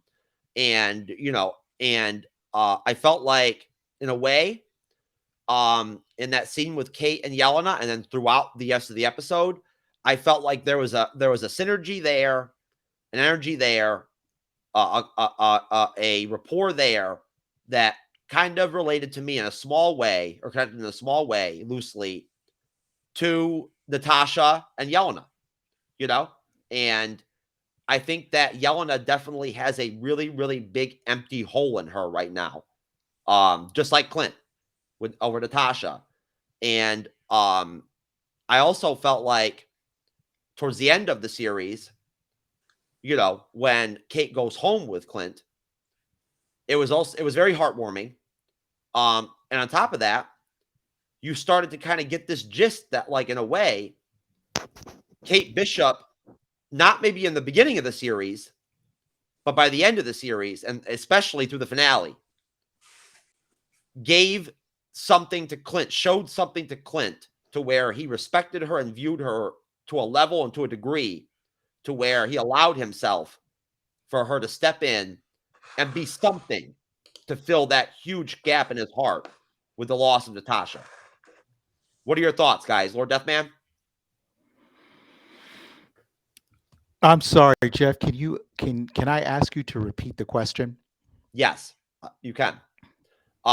So basically what I was saying is just that to be very short or brief about it, I feel like Yelena and Kate's connection and camaraderie and candor with each other relates and connects to the possibility that maybe Kate, in a way, in a small way, in the brief time that they've known each other, maybe started to kind of fill that gap for Yelena of her loss of Natasha, that major blow. And I felt Right. also like, especially with the end of the finale, with Kate going home with Hawkeye, I felt like maybe not in the beginning of the series, but across the span of the series, and especially after the finale, I feel like Clint started to view Kate at a level with a certain amount of respect, to where he was able to allow her to maybe not fill the goal or fill the massive hole in his heart of the loss of Natasha, that being as powerful as and impactful as it is, but it helps. It's something to replace Right. it. I What do you think think? I see what you're getting at. Yeah, as far as Yelena's relationship to Kate, I think they're doing a great job of setting up the groundwork of the chemistry of those two, perhaps being future Avengers and working side by side as colleagues and friends. Whether Kate is going to sort of be something that fills the void for Yelena with regards to the loss of Natasha, I'm not sure that Kate is quite up to that particular task, but I do see a sort of sisterhood forming here. I do see friends. I do see a respect for each other's skill set. Although I think Yelena personally is just on another playing field in terms of being a professional assassin trained from near birth to do what she does, whereas Kate is sort of diving in with the black belt and again, great hand-eye coordination. But that being said, when it comes to Clint's relationship to Kate and also filling that void in, that might be a little closer to what it is you're saying, Jeff. I do think that, with the introduction of this youthful energy, this spirit to go out and be hyper altruistic, be an Avenger, be a hero, Kate captures that in a different way than Natasha, but I could see that, she is filling a void for Clint more so than she might ever do it for Yelena. And I'm hoping that I understood the substance of your question there, Jeff. No, you did. You did. Cyber, what do you think? I 100% feel that definitely the dynamic between Yelena and Kate and Hawkeye. I feel that definitely the storyline, what they were going for was to fill that void of the loss of Natasha, most definitely in both aspects. Um, I think that they did that for a reason to kind of help cope, help them cope in a way. And that's why they had that really massive, kind of interaction with Clint and Yelena at the very end, where he basically says that she sacrificed herself for, the good of the world. She did this, she did that, she talked about you all the time and stuff like that. I feel it was a lot about closure is what that whole aspect was about, filling those voids for these characters so that they can move on, go to the next step in the process of where these characters were going. So that's kind of my take from what all happened and inspired there. Okay. So moving on. with the episode as far as the breakdown and the review goes of the Hawkeye finale, the Hawkeye Disney Plus series with Kate Bishop and Clint Barton, our Hawkeye that we all well and know and love, some of us anyway.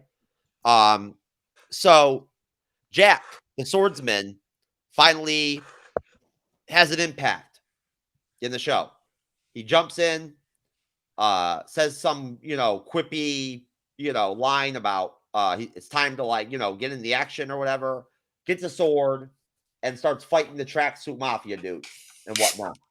And finally showing us is that pretty much exactly what he is in the series. He's a good guy. He's not a criminal, not a bad guy. Well, maybe he's a criminal, but he's a good guy. He's not Eleanor. You know what I mean? He has a heart. He has ethics about him. So, that was positive. I like that. He finally became the swordsman in some small way, and he had an impact. And we end up with the tracksuit mafia and Kazi try to kill Hawkeye. Then they're fighting Hawkeye and Kate Bishop, and the Lumpers come back and jump in. Once again, the Lumpers. And they become a part of the battle, I guess if you want to call it that, the fight between the tracksuit mafia, who seemed like they had like 317 different guys on the team during the show. And they jumped in, the Lumpers jumped in and started to actually kind of join the fight right as Clint and Kate were on the ice rink and taking on the tracksuit mafia and using some of their trick arrows and stuff like that and whatnot. We really saw Kate kind of come into her own again, finally, in the finale there, and multiple times across the span of the finale. Her game really stepped up. She really looked like she really was was down to get after it, about her business. She was using her bow and arrow left and right. She was wounding dudes left and right, popping them with arrows on the side and in the shoulder and stuff like that, not killing anybody. Really in command, very effective in combat. And, I want to go ahead and just bring you guys in. Cyber, if you want to start, what are your thoughts or what did you take out of that entire maybe, I don't know, 10, 12 minute plus scene or exchange that we got there?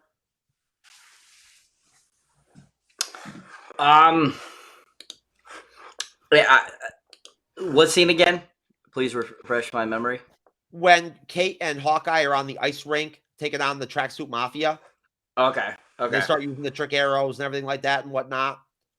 Jack becomes the swordsman for a minute, and shows his good side and everything and whatnot and starts fighting the tracksuit guys. The Lumpers jump in that whole time. That whole scene. Okay. That whole scene. Okay. That whole end sequence was just really fun.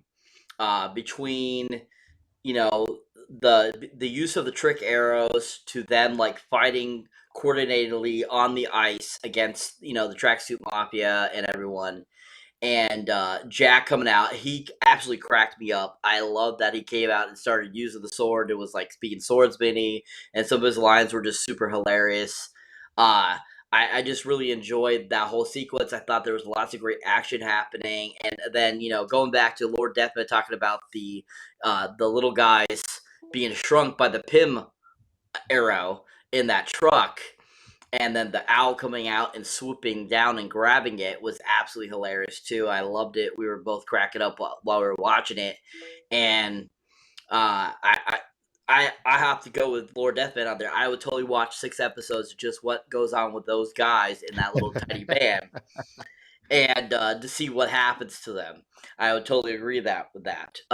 But yeah, that whole sequence is just really well done. I mean, leading up, to the end of the battle, Eleanor being arrested, Kate going home with, Clint for Christmas. It just all was so well conceived and so well done, and just really enjoyable.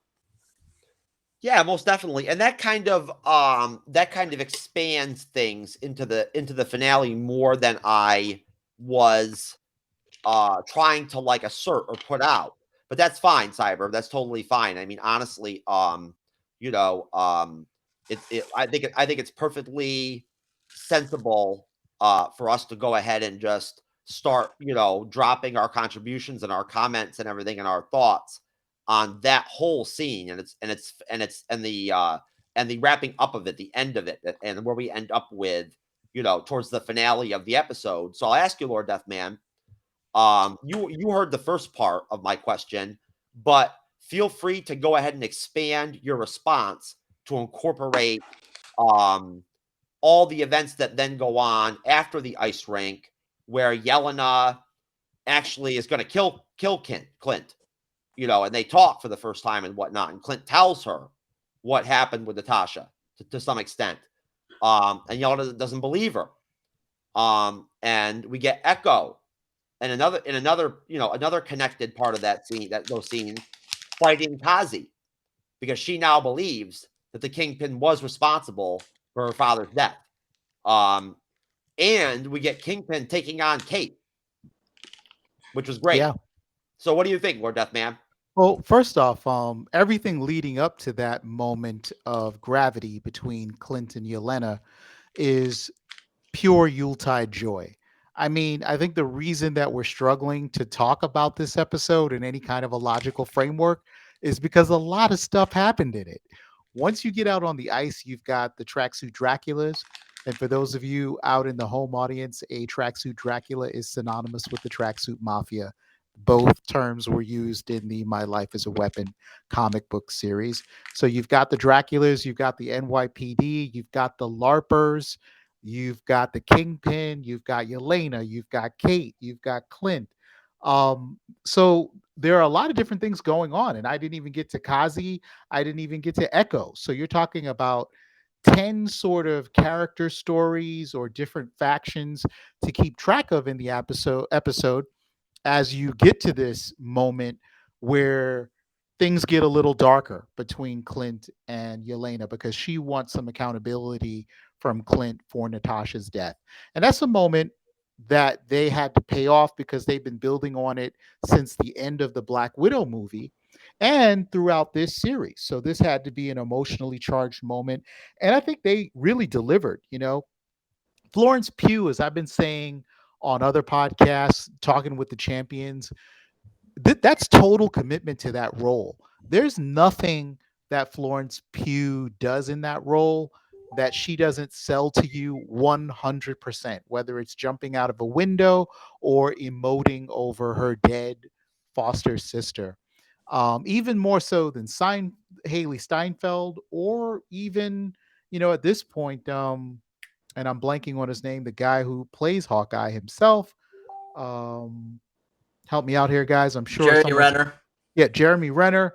I mean, I think Elaine is bringing a new level of that, Shakespearean English actor type thing to it, because I really buy everything she's been doing, and nothing was any different in that final fight sequence where she's like brutally kind of hitting him with that electrical staff at the end of it, really trying to just annihilate Clint for his role, for his culpability in Natasha's death.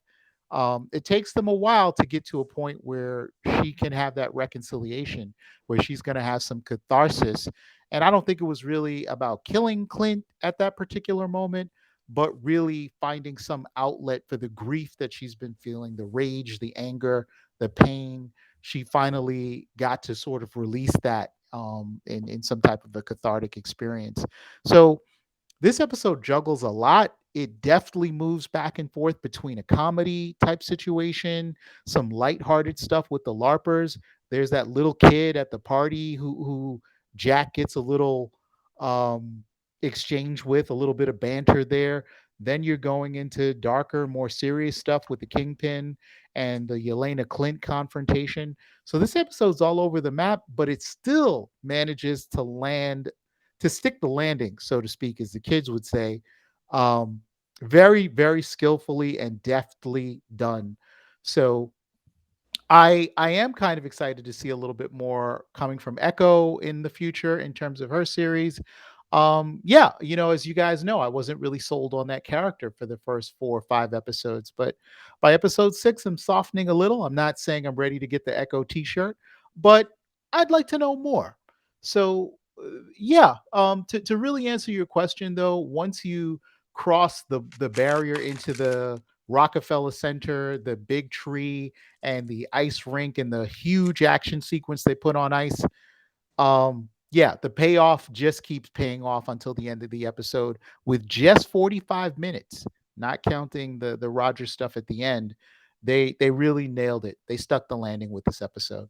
Yeah, and you know what? I'll tell you right now, I'm not going to be getting the Echo T-shirt either anytime soon because, I mean, shit, man. I mean, I made that big effort and attempt to get together with that deaf chick on Tinder, and there was some broken down miscommunication between me and her and whatnot, and I Well, guess that is what we call irony, Jeff. yeah. I mean, Miscommunication between you and a hearing impaired woman. I was really trying to show her my human side, my personal side with my limited sign language, gestures and everything, trying to let her know where I'm at, like what kind of guy I am. Well, there's nothing more human than that, right? That's a Yeah, basic I mean, biological function.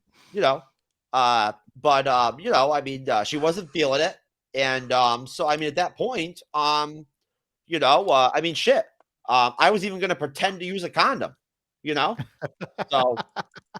I don't know what else to do at that point. Like, I mean, but no, so I won't be getting the Echo T-shirt, unless it looks really freaking cool.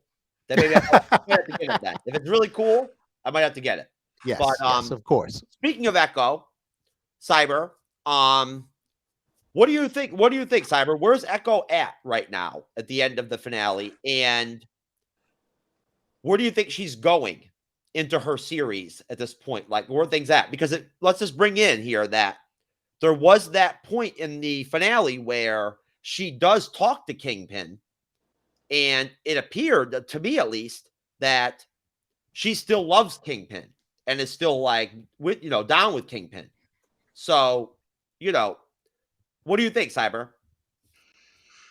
I mean, honestly, how things are left off, I mean, I have a feeling that the Echo series is going to pick up where that left off, and we're going to see the repercussions of what she did and kind of show like her development and growth into the character that she's supposed to be from the comics, and kind of how she changes from the character we saw in Hawkeye to being that full-fledged Echo character. It'll be interesting to see what comes of it.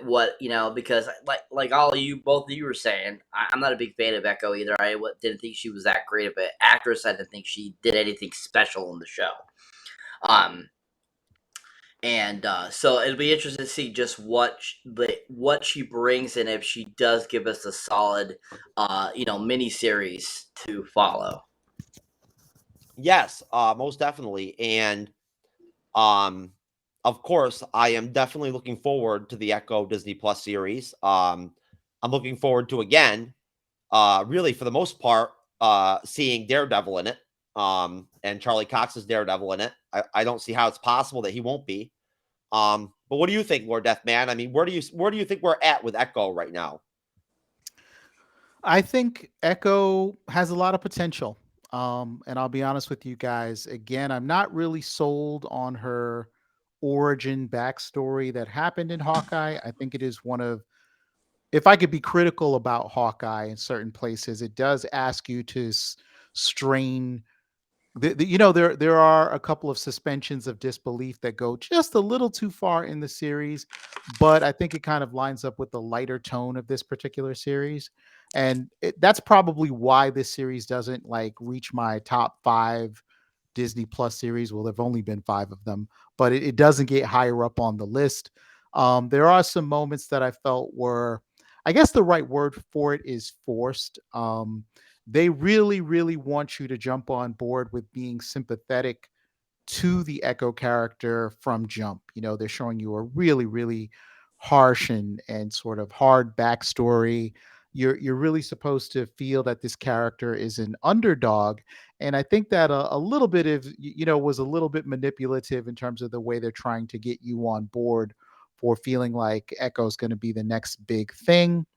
But at the same time, and much like Cyber, I also had problems with her acting. And this is something that the champions, give me a little bit of grief for. But I do think that the actress that played Echo, her acting is a little one note. There's a kind of scowl that Alakwa Cox no, does. wait. I don't believe that word. That's man. Scowl? No. Yeah, I mean, there seems to be a permanent scowl on that woman's face. So I'm hoping that we can get better range in the Echo series. So, like I said, you and I don't think we're ready to get the T-shirt or the frisbee, or the sun visor for Echo, but I'm willing to give it a chance. If Kevin Feige felt like his people talked to him and made a great case for this show, I trust his instincts as the overall sort of maestro of this ongoing shared universe. So I'd be curious to see what they have in store for it. But right now I'm on the fence. It could go either way for me with the Echo character. I think Echo just scowled at Kevin Feige so hard that he said that he was scared. Right. And I actually, honestly, I have some breaking news. I have some actual B-roll of Echo. Holy shit! Let's just making McNuggets in my hand. I don't want to hear it.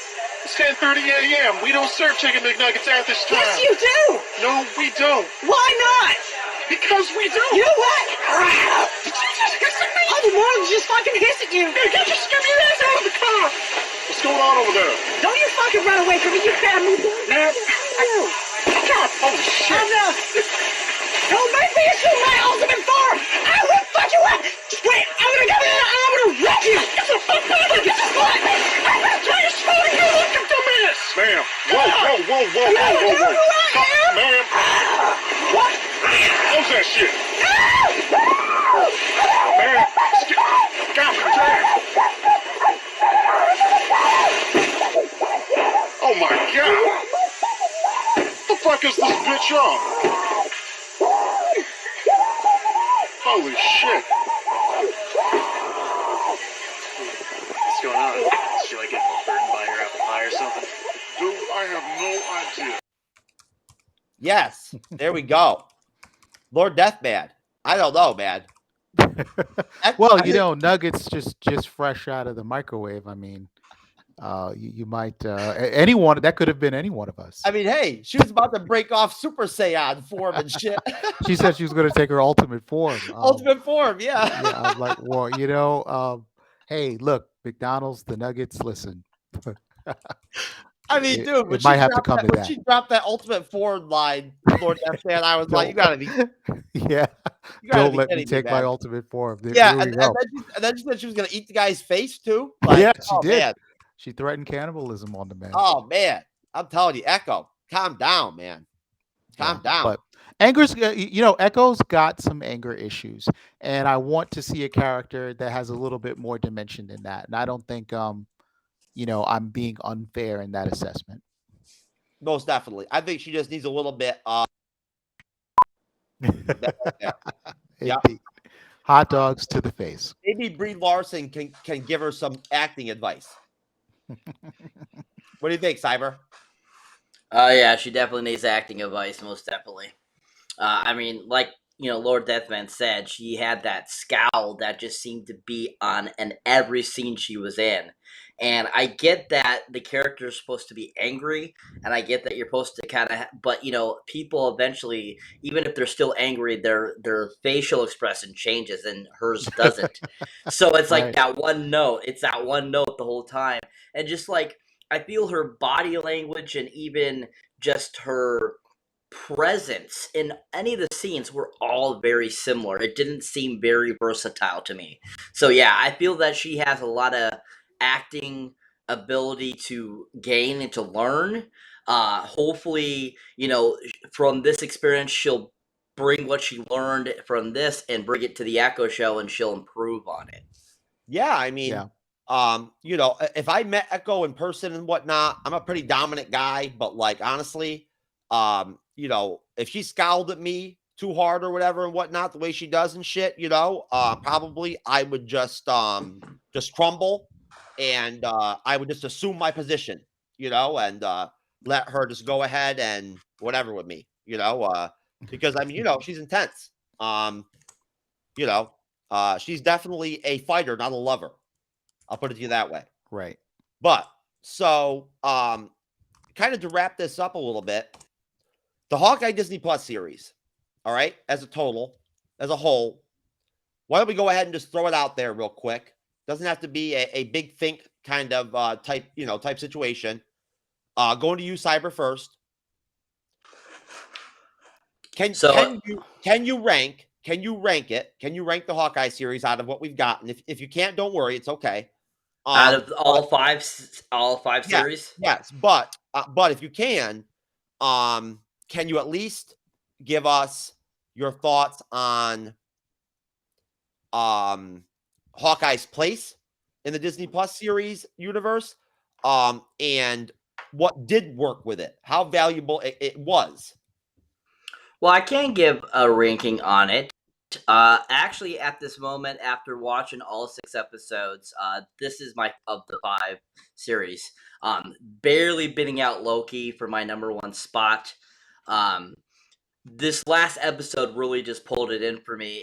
It just really made me love the entire series, from everything from the comedy to the action to just kind of giving us this really great ensemble cast of characters and seeing them all in the same episode, from Kingpin to Yelena to all these characters, and it really just was a really fun series. I really enjoyed it.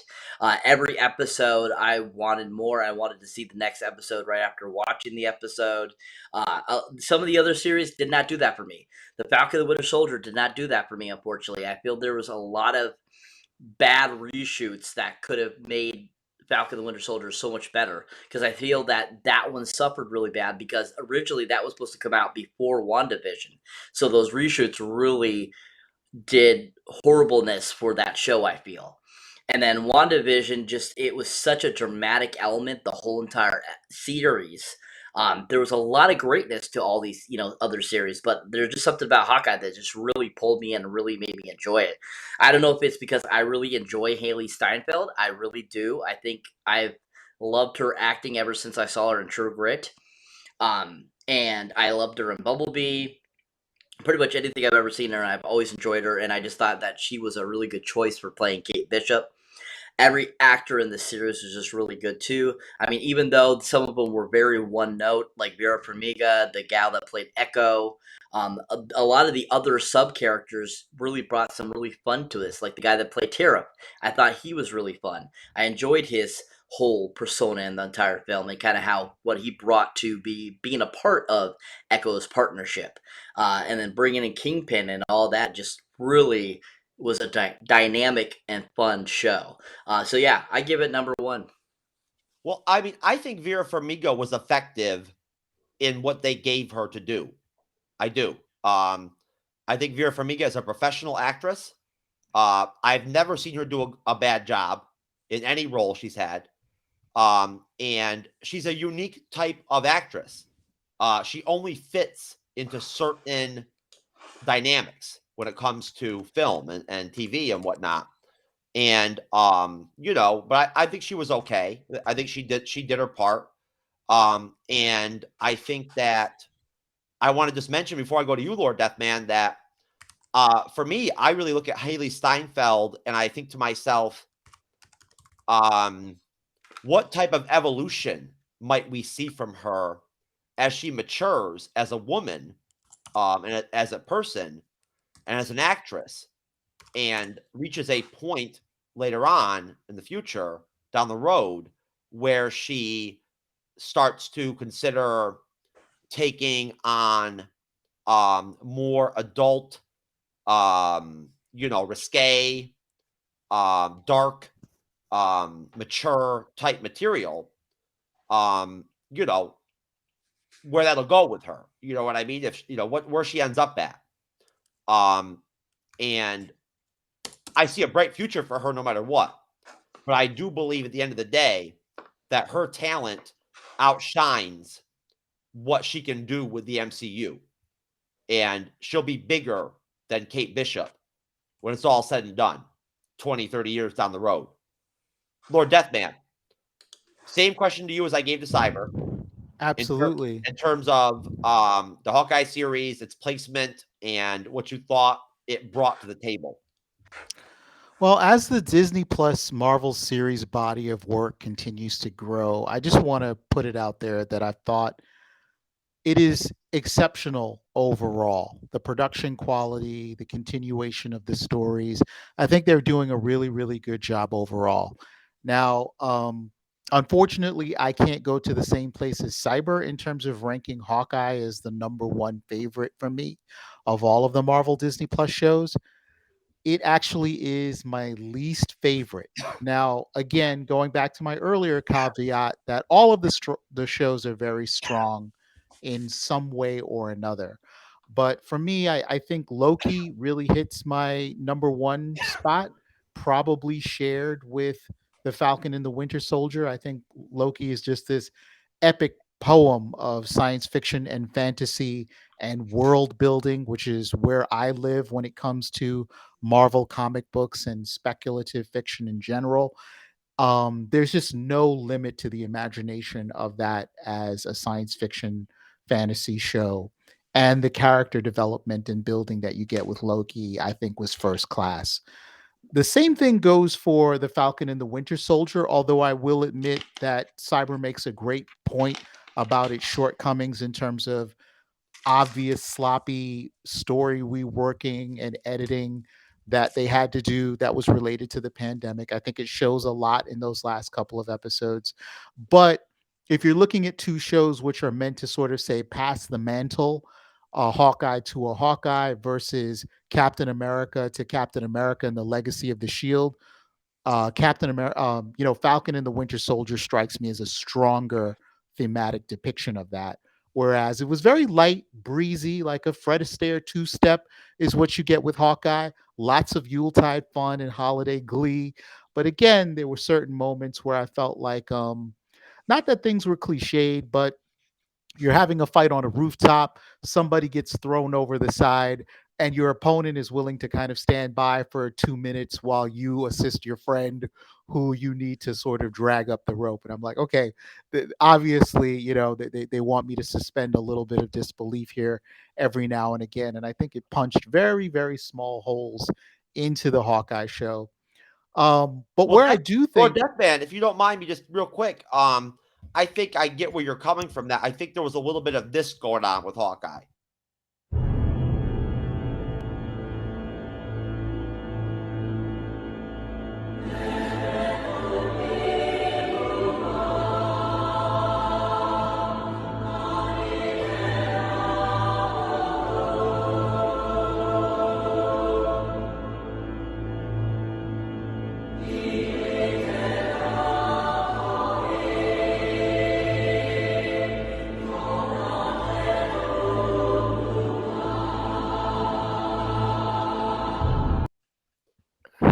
indeed. A little, just a tiny bit of suspension of disbelief. Did you see? Did you see that connection there, Lord Deathman? Yeah, there was a shaft there, and this is a show about a guy who uses a weapon that has a shaft. So I'm definitely seeing the linkages there. But There you go, Lord Deathman. You brought up shafts earlier, so I wanted to go ahead and just back you up there. Jeff, I always appreciate you bringing me back down to earth when I'm too far up my own ass. And I will say though that I enjoyed Hawkeye. I'm going to end my rant there, but I will say that I think some of the other shows in the Disney Plus roster, in fact, all of them, maybe barring What If, I think all of them have actually been a little stronger than Hawkeye. But that's not to say that I didn't enjoy this series. Well, I would say that I would agree with Lord Deathman, not on all his points, but his premise is sound. And and I feel like, essentially we all can debate when it comes to the value or the ranking of these Disney Plus series. If anything, I feel like we're probably at a point that would be a really good time, a good timing, a good position and timing for us in the fandom, to probably start thinking and planning a show to actually focus on and break down all the Disney Plus series that we've gotten, rank them, talk about them, do segments on them, and do a whole show where we just kind of get into like everything that we've gotten from Disney Plus. I think we're due for that. Yeah. You okay, Cyber? Yeah. Oh, okay. So of course we'll see what happens with that. But I just want to mention to Lord Deathman really quick that Lord Deathman, I am sorry that I have not been there physically on the last couple of recordings on the podcast of Champions. I've been feeling a little bit under the weather, sir. I understand, and it's the holiday season. People are busy trying to do things with their families. We love to do this kind of thing, Jeff, but we make allowances. So we've missed you, and we can't wait to have you back after the holidays to discuss the finale. No Way Home was a huge blitz for the fandom. Multiverse of Madness teasers. There's a lot to talk Did about. you guys end up not doing the Spider-Man review? They did the Spider-Man review. I was unable to join myself, so I'm in your shoes there because I couldn't even see the movie. I didn't see the movie until yesterday. Well, Lord Deathman, what that means is if me and Cyber throw together a Spider-Man review here shortly, you are more than welcome to join us. I am itching to talk about No Way Home. So if you put it together, brother, I will be there. Oh, come on, man. I feel yesterday was the day to go see it or something because me, you, Renee all saw it yesterday, Lord Deathman. So that's odd. Hey, you know me, Lord Deathman. If anybody out there is already planning right now in his mind a Spider-Man review, it's me. I'm ready to rock and roll. Look. All right. I mean, hey, I've already got 3 or 4 different shows I want to do that I've got planned in my mind, and they'll happen because I don't play around. But I do want to just mention really quick that sakar.freeforums.net, the podcast of champions, is a major longtime friend to the MCU's Bleeding Edge. They are our compatriots. They cover the same topics and the same content that we do. They expand that into different elements of the fandom. And I want to just, again, as always, reach out to the podcast of champions. They're my good friends. And I personally, True Knowledge, Jeff S.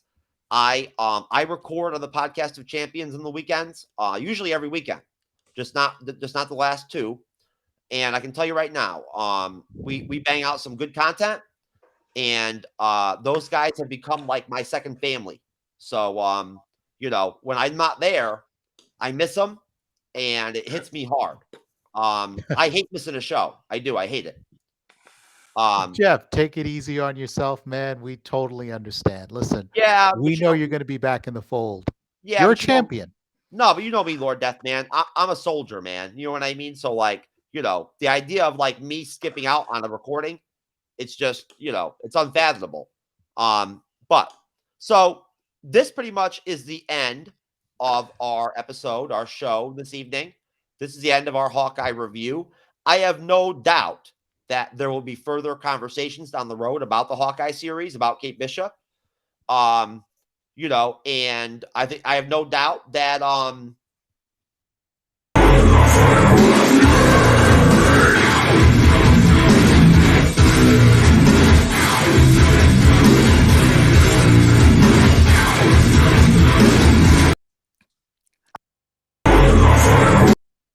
sorry. I have no doubt that grandmother was jamming it out. She was definitely, yes, she was in her full form. Her ultimate form at that point. I mean, she was headbanging at a level that I can't even touch. But so I want to go ahead and just really quick, just on my part, for the Bleeding Edge and for Cyber, mention that we really appreciate Lord Deathman for being here again as a guest. We missed you. You're always good for us, and we appreciate you. We appreciate your contributions. Thank you. To Cam, you know, and you know, we really appreciate Cam being there for us tonight, even though he could only make, you know, half the show. He was great. He always is. You know, thank you, Cam. Thank you to Geek News Now Network. And shout out to Renee. Renee, you've been very impactful and very much a team player all the way through the Hawkeye series, and we definitely really appreciate that. You know, and you know, and as far as the other guests that we had on earlier, I'm just gonna forget about that whole situation, and you know, things happen, I guess. But at the end of the day, we love what we do. We care about the MCU. We love Marvel. We love everything Marvel does. We feel blessed to cover this stuff. It's a great time. We have a lot of fun, and we're fans at the end of the day. That's all we are. We're fans, just like everybody else. You know, I'll leave Cyber with the plugging, but I will just go ahead and say, please subscribe to our YouTube channel. Please follow the podcast on whatever directory you go on to consume podcasts, and follow any of us, any of our social media accounts. We are the MCU's Bleeding Edge on every social media there is. And besides that, I really enjoyed doing this review. It was great. And thank you to everybody out there in the audience. Cyber, plugs. Well, of course, if you enjoy our content here, definitely check us out on the other social media platforms like he was talking about. You can find the MCU's Bleeding Edge at pretty much anywhere. You can also find our solo stuff on other apps such as Rizzle, TikTok, all that good stuff too as well. If you enjoy seeing us here, definitely check out our solo content. You can find me under Cybernetic Shark pretty much on any you know, of the social media platforms from Rizzle, TikTok, Twitter, Instagram, anything you can think of, YouTube. Definitely check out that channel. I do my reviews and stuff like that that are different from what I do on the MCU Splitting Edge. So definitely check that out.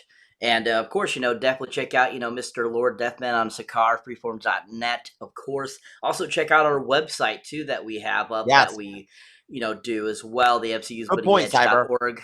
Definitely check that out too, because Mr. Jeff there puts in a lot of work on that, and it's a really fun site. And you can send us questions if you have, and all that kind of stuff on there too as well. So definitely check that out. Yeah, and all our content's on there too. So if you want to catch any of our shows from 6 months ago, they're there. You know, so you know they're there. And I want to just put it out there too that I of course really genuinely appreciate working with Cybernetic Shark. He is a good friend of mine, a very loyal friend, and a very consistent and reliable co-host. And honestly, I think that probably at the end of the day, I'm not that experienced in the game. I don't know everything, but honestly, I think that probably anybody would be pleased and content and feel good about having Cybernetic Shark as their co-host on their show. You know, I feel like at the end of the day, if he wanted to, he could, you know, go into his ultimate form at any time and blow me away on the show with his abilities. So he's just basically taking it easy on me, and letting me, you know, do my thing, you know, out of him being so humbled. But Lord Deathman, would you like to plug anything? I would like to take a minute to do a quick plug for my colleagues, my friends, my surrogate family at sakar.freeforms.net. Check out the forum at that web address. You can also check out the Podcast of Champions on YouTube. Got a lot of exciting content that we've already done. We do reviews for Hawkeye. We are going to do the finale for that after Christmas. We just did No Way Home. We've got Echo in the pipeline, and the champions are not missing a beat come early 2022 as we lock horns with the Book of Boba Fett. Check it out, YouTube, the Podcast of Champions. And I'd just like to wish all of the folks who are listening, if you made it this far, happy holidays. I hope you're safe, happy, and well. And finally, I'd like to thank these two gentlemen for having me on the show. It's always a blast talking with the MCU's Bleeding Edge. Well, Lord Deathman, you are very popular as a guest on the Bleeding Edge, my friend. I will tell you, the stats prove and show tangibly that the analytics are there. Yes, people seem to be very receptive to finding out that you are on the show when I put videos out and everything and whatnot. They like you. Outstanding. That's great yeah. to hear.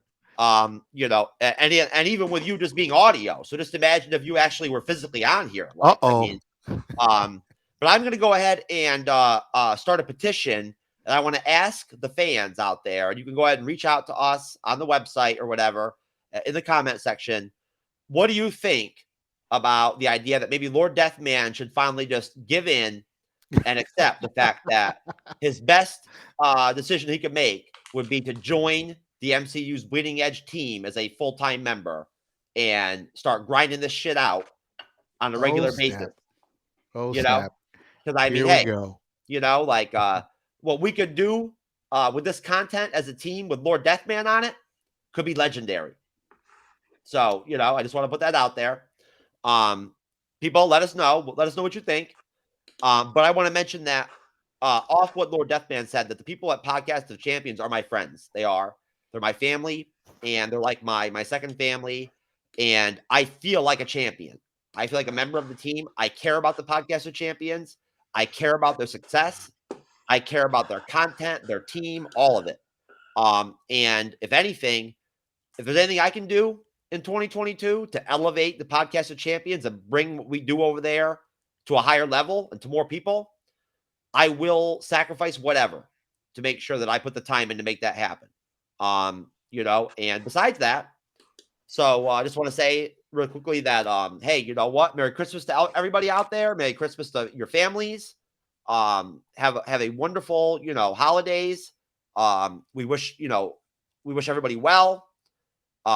We hope that you had a great year. We hope you have a great new year. And we hope that everybody has a awesome and new and energetic and optimistic and surprisingly positive 2022.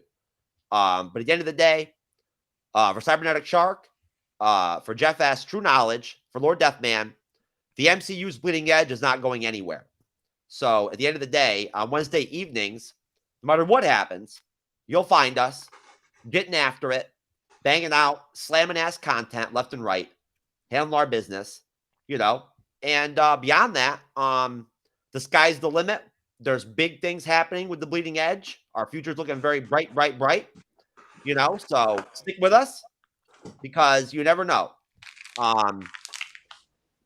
You know, we could get lucky and break out in 2022. Who knows? Maybe we'll blow up. You know, but either way, we'll still be here. We'll be here. You'll find us Wednesday nights, getting after it.